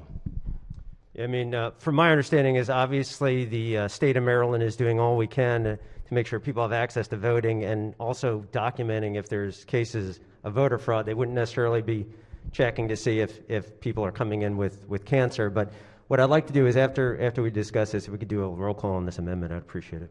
Yes, Thanks, and Senator. I would just respond to that. Senator, I don't think it was a question. There's another senator who wished to speak. We'll come back afterwards. Chair recognizes the senator from District 32. Thank you, Mr. President. And will the maker of the amendment please yield? Will the maker yield? Appears so. Certainly. And I don't think this was in your amendment, Senator, but you talked about checking signatures, that we should be checking signatures. And that's always puzzled me, because I registered to vote when I was 18, and I had a different name. And now it's, you know, lots of years later, I won't say how many, and I have a different name, and really, I know my signature looks very different. So does that mean we'd have to be constantly updating our signature on the signature cards? That's what the Board of Elections would be looking at, because other states have dealt with that exact same issue and have dealt with it successfully. And it would be up to the Board of Elections to say which system is working best with that. We don't have the answer. They would study it and get back to us and make recommendations. Well, I just think it's one more way to keep people from updating their voter registration and probably not voting. But thank you for the amendment. Thank you, Senator. Any senators who have not yet spoken wish to speak? If not, Chair recognizes the maker of the amendment. Nope. All right. Chair recognizes the chair. Very of the briefly, the senator from the 14th District asked a question about fraud. The Heritage Foundation, which I think we're fairly familiar with, said since 2012 there were 8 cases of fraud. 2 had to do with absentee ballots. So that's in the last 8 or 9 years. And I'd also point out to the body, it was just 9 months ago the governor of the great state of Maryland called for an all-mail ballot with the current conditions in place. Thank you. Thank you, Senator. All right. Chair recognizes the senator from District 34. Thank you, Mr. President. Colleagues, I'd just like to point out that we prosecute very few people in the state of Maryland each year for litter. Very few for litter. How many of you believe that littering does not occur in this state? The reason that we don't prosecute litter or voter fraud is it's really darn hard to pick it up. It's really darn hard to find it out, right? And the fallacy of all this is that when you go into the polls, we have all these protections. Nobody comes within 100 feet of the poll who has a sign. We protect people coming in and out of the poll. We have people in the poll to watch you to make sure you're not looking over the other guy's ballot. No pictures in the poll. Nobody can influence your vote in any way. I'm not complaining about any of that. But let's just face it. That doesn't happen when you have an absentee ballot. None of that happens in an absentee ballot. We have 2 categories of security in ballots. If you're there, awesome security. If you're not there, we have no idea, right? Thank you. Thank you, Senator. Are there any senators who have not yet spoken? If not, Chair recognizes the maker of the amendment. You can just call me a simple engineer, but when you have a known deficiency and you just ignore it, I think that's irresponsible. When we know that in the last primary or going forward, you can have hundreds of thousands or millions of unused ballots out in the public begging for fraudulent mischief, and we say, well, let's just trust them. They won't do anything. We didn't hear anything. I think that's ridiculous. We don't do that in the banking industry. We don't do it in other areas. I mean, with an ATM, we're going to not have a PIN and people can just go take money. At least there they have a camera and see who took the money out. Every area of life has fraud in it. And to think that we can just trust people during an election when we know we have a known deficiency and just say trust them is not helping the integrity of election. I'll just say one other thing.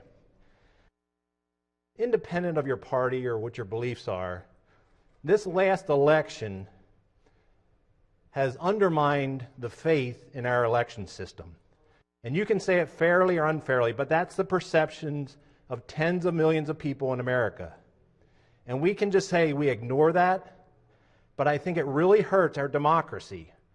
Whether you're a Democrat or Republican, we must have faith in our election process. And by not putting proper safeguards in, it just furthers that dialogue. This is a very simple thing. The Board of Elections could come back and say, you know what? The other 30 or so states, they all got it wrong, and we recommend we don't do anything. But by not passing this, we're saying we don't even want to look at the information. We don't want to look at the best practices. We just want to reject it. I think it's a wrong approach, and we should seek knowledge. All right, thank you, Senator. All right, question is on the amendment. On the amendment, senators request a roll call vote. Clerk will call the roll. Mr. President. Has everyone recorded their vote? Does anyone wish to change their vote? Explain their vote? If not, the clerk will take the call.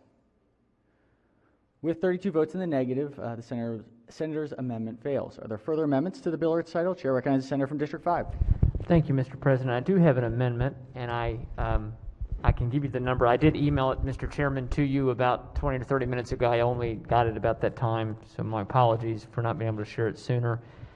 The amendment number is 803-626/1. 626. Just one moment, Senator.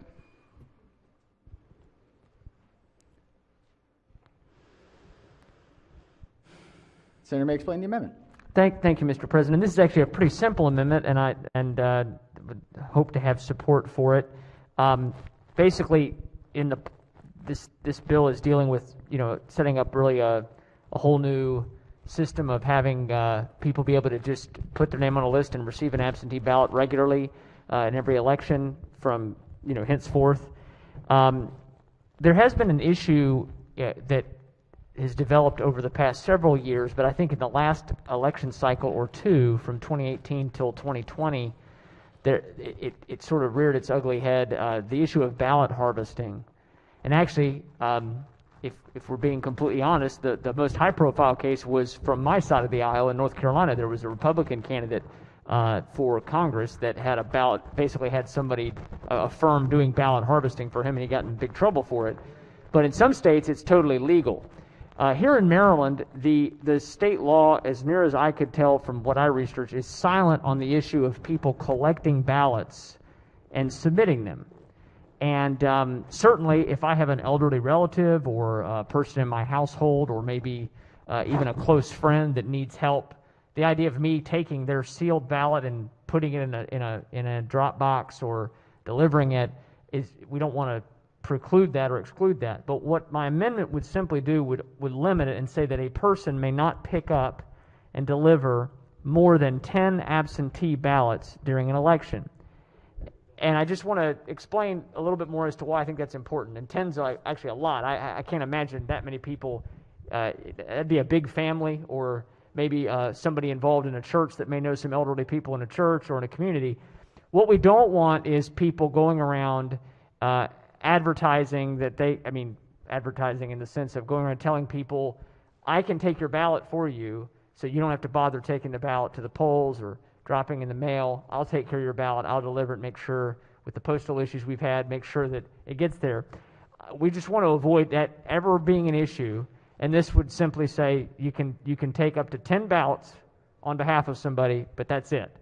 This is different, by the way. In the law, there's a way that you can sign up to be an agent for somebody and take care of the ballot process for them. This amendment doesn't deal with that.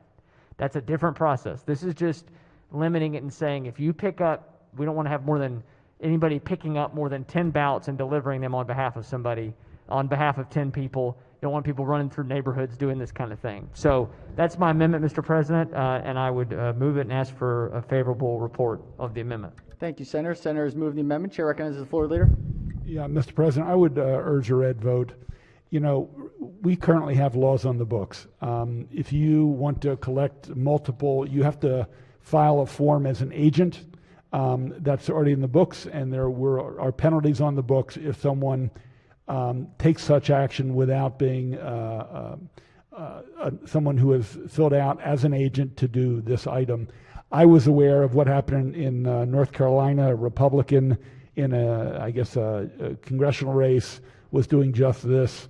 We have not had reports of this in Maryland. We think the law stands and will protect the state in these kind of conditions. I'd urge a red vote.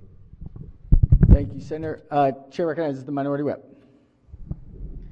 Yeah, actually, I have a question for the chair. I'm actually generally curious how this law works in Maryland, if he would yield. Will the chair yield for a question? Pearso, Senator may proceed. Sure. It's interesting because North Carolina was referenced where ballot harvesting, I believe, was at least illegal at the time, but other states like California, it's totally legal.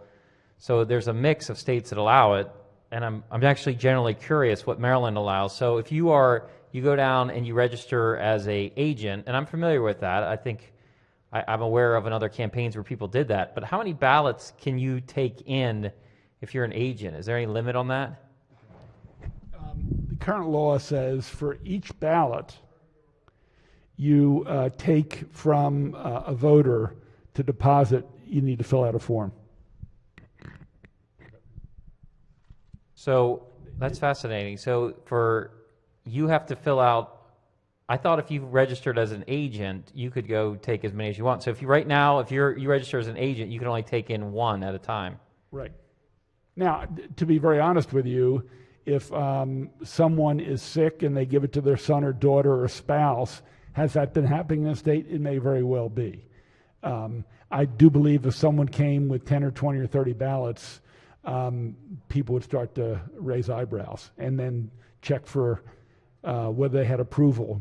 I guess it's being called an agent from the multiple people that they were collected from. Okay, well, thank you very much, the chair, for answering that question. I was generally curious, and I was just going to say though that I think if you go down the route, which we're going to have much more ballots in the mail, and then you have these drop boxes. If we go the route of, and I appreciate the senator's amendment because I think it is. I would like to be clear on the law that we don't allow ballot harvesting, because it fundamentally changes how you do an election. So, and then when we do mail-in ballots, everything else. But I appreciate the questions for the chair, or the answers. Thank you, Senator. Are there any senators who have not yet spoken who wish to speak? We had the senator from the from Baltimore County. No. Okay. Yes. Chair recognizes the minority leader. Thank you. And I haven't spoken on this bill yet, or amendment. If the chair would yield for a question. Apologies, Mr. Minority Leader. Yes. No problem. Yes. So you brought up the agent, not you. The subject was brought up about the agent. And then the amendment deals with a non-agent. Can you just, if you know, can you explain the main difference between an agent versus some campaign worker? Yeah, then they're going outside the law. In other words, if they are harvesting, it's breaking the law. Okay, thank you. So that's the impression this body has. If you don't go as an agent, you're breaking the law. That's what this amendment's fixing. It is not against the law. A campaign worker can go get 1,000 of them, put them in the back of their car, run down to the election place. It may raise some eyebrows, but they can do nothing about it. They have to accept it. The main difference between an agent and just some other person doing it, the agent gets a blank ballot that is unsealed, picks it up at the Board of Elections, runs it over to the person, they fill it out, sign it, seal it, give it back to the agent, they take it back to the Board of Elections, and that's the process for the agent. Somebody getting sealed ballots, already filled out, can go take 1,000 of them and drop them off, and it's perfectly legal. I checked with the Board of Elections this morning about this. There is no prohibition against that. Harvesting is allowed in Maryland. This amendment simply says we don't want harvesting in Maryland. Thank you. Thank you, Senator. Senator from District 34. Mr. President, I mean, I've gone back and forth in my mind on this bill, based upon whether the chairman was saying, what the advocate, what the sponsor was saying. Could we just special order this and get an AG opinion so we really know what the law on this is? Because I don't want to push an amendment that does something that's already illegal. But it sounds like there is an interest in the body that we do not have ballot harvesting in Maryland. Everyone would like to know: do we have is ballot harvesting legal in Maryland? Because it doesn't sound like, at least the chairman doesn't believe it is. And I think this is a really important issue based upon just the whole concept of the importance of an election to the continued existence of our democracy. So perhaps we could just special order this and at this point and get an AG opinion on where this thing stands. Thank you. Senators move to special order the bill. Chair recognizes the floor leader. Well, I was going to clarify his question that he's seeking to find out by postponing the bill. I don't. The motion's on the special order. What's the will of the body? Mr. Chairman, is there a will of the body on this one? Do we want to? Mr. President. Question is on the special order. Well, just speaking to that very quickly, just to clarify again, my understanding from what I've heard from, I don't want to say any names, but just talking to the State Board of Elections and looking into it, is that the law is silent on this issue. It's not silent on an agent, but this is not an agent. This is just people picking up ballots. So I think it wouldn't be, this is honestly a legit, I'm not trying to play games or, I mean, this is really making sure we... No, fair enough. Just trying to make right. sure we're procedurally in the right place. So we're on the question is on the special order. Does the chair of the committee have desire to have an opinion on the special order? Floor leader. I think the question can be answered today, now.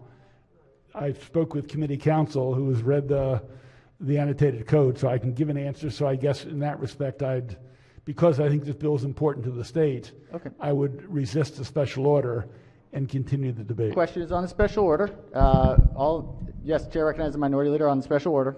Thank you. At the beginning of this session, we had a very collegial talk, and we knew this session was going to be different.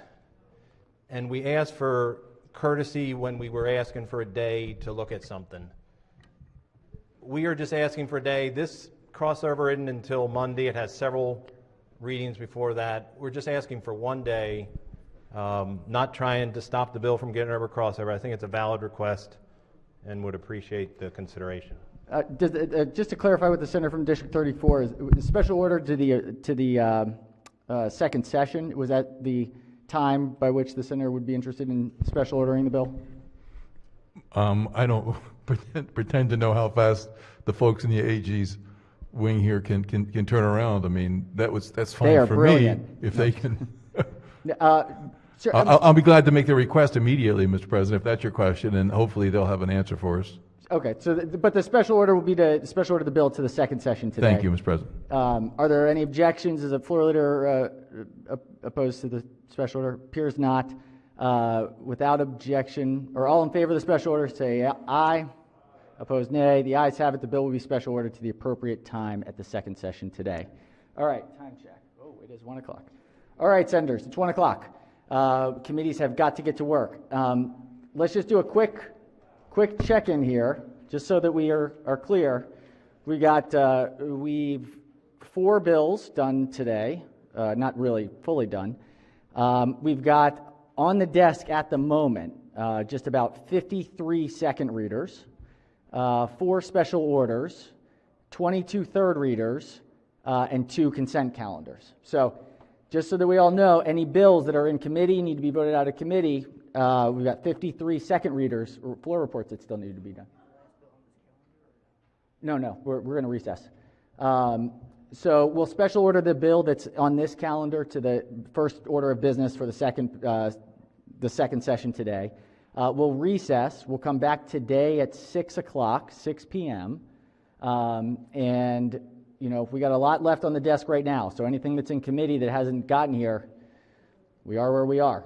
So keep that in mind. Let's do committee reports. Chair recognizes the Chair of Finance. Finance will meet for voting at 1:40, and following that will be, for bill hearings at 1:40, and following that we'll be voting. Thank you, Madam Chair. Chair recognizes the Chair of Education, Health, and Environmental Affairs. Thank you, Mr. President. Education, Health, and Environment will meet at 1:45. We have, I think, 3 bills for bill hearings, followed immediately by a voting session until 6. Thank you, Mr. Chairman. Chair recognizes the Chair of Budget and Tax. Thank you, Mr. President. All of our subcommittees today are actually reporting out their decisions. So at 2, HHS, at 3, Public Safety, at 4, Education, and at 5, Capital Pay-Go. Thank you, Mr. Chairman. Chair recognizes the Chair of Judicial Proceedings. Thank you, Mr. President. The Judicial Proceedings Committee will meet at 2:30 for bill hearings, and then we'll follow that with the voting until we come back here at 6. Great. All right. Any other delegations, select committees, special committees? Any other announcements? One little procedural announcement. It's getting chatty. I know that everyone has a lot going on. There's a lot of bills flying. There's amendments. Totally understood. On the Senate floor, we pay attention to the speaker who is speaking. So if there are side conversations, if you need to take a phone call, please remove yourself from the chamber. It's just getting too loud. This is not how we operate business. So it's just, I know that it is intense right now, but in this chamber, we pay attention to the person who has the floor. All right. Any further comments, questions, announcements before we do a quorum call? If not, the clerk will call the roll. Mr. President? Has everyone recorded the presence? If so, the clerk will take the call. With 47 members in the chamber and a quorum being present, the Senate of Maryland remains in session. Chair recognizes the Majority Leader. Thank you, Mr. President. I might mention to my colleagues here that since we're starting at 6 o'clock tonight, it might be a real good idea for you to eat before you come back, because it might be a long evening. Good. Okay, I move that the Senate of Maryland stand in recess until 6 p.m. today. Without objection, so ordered.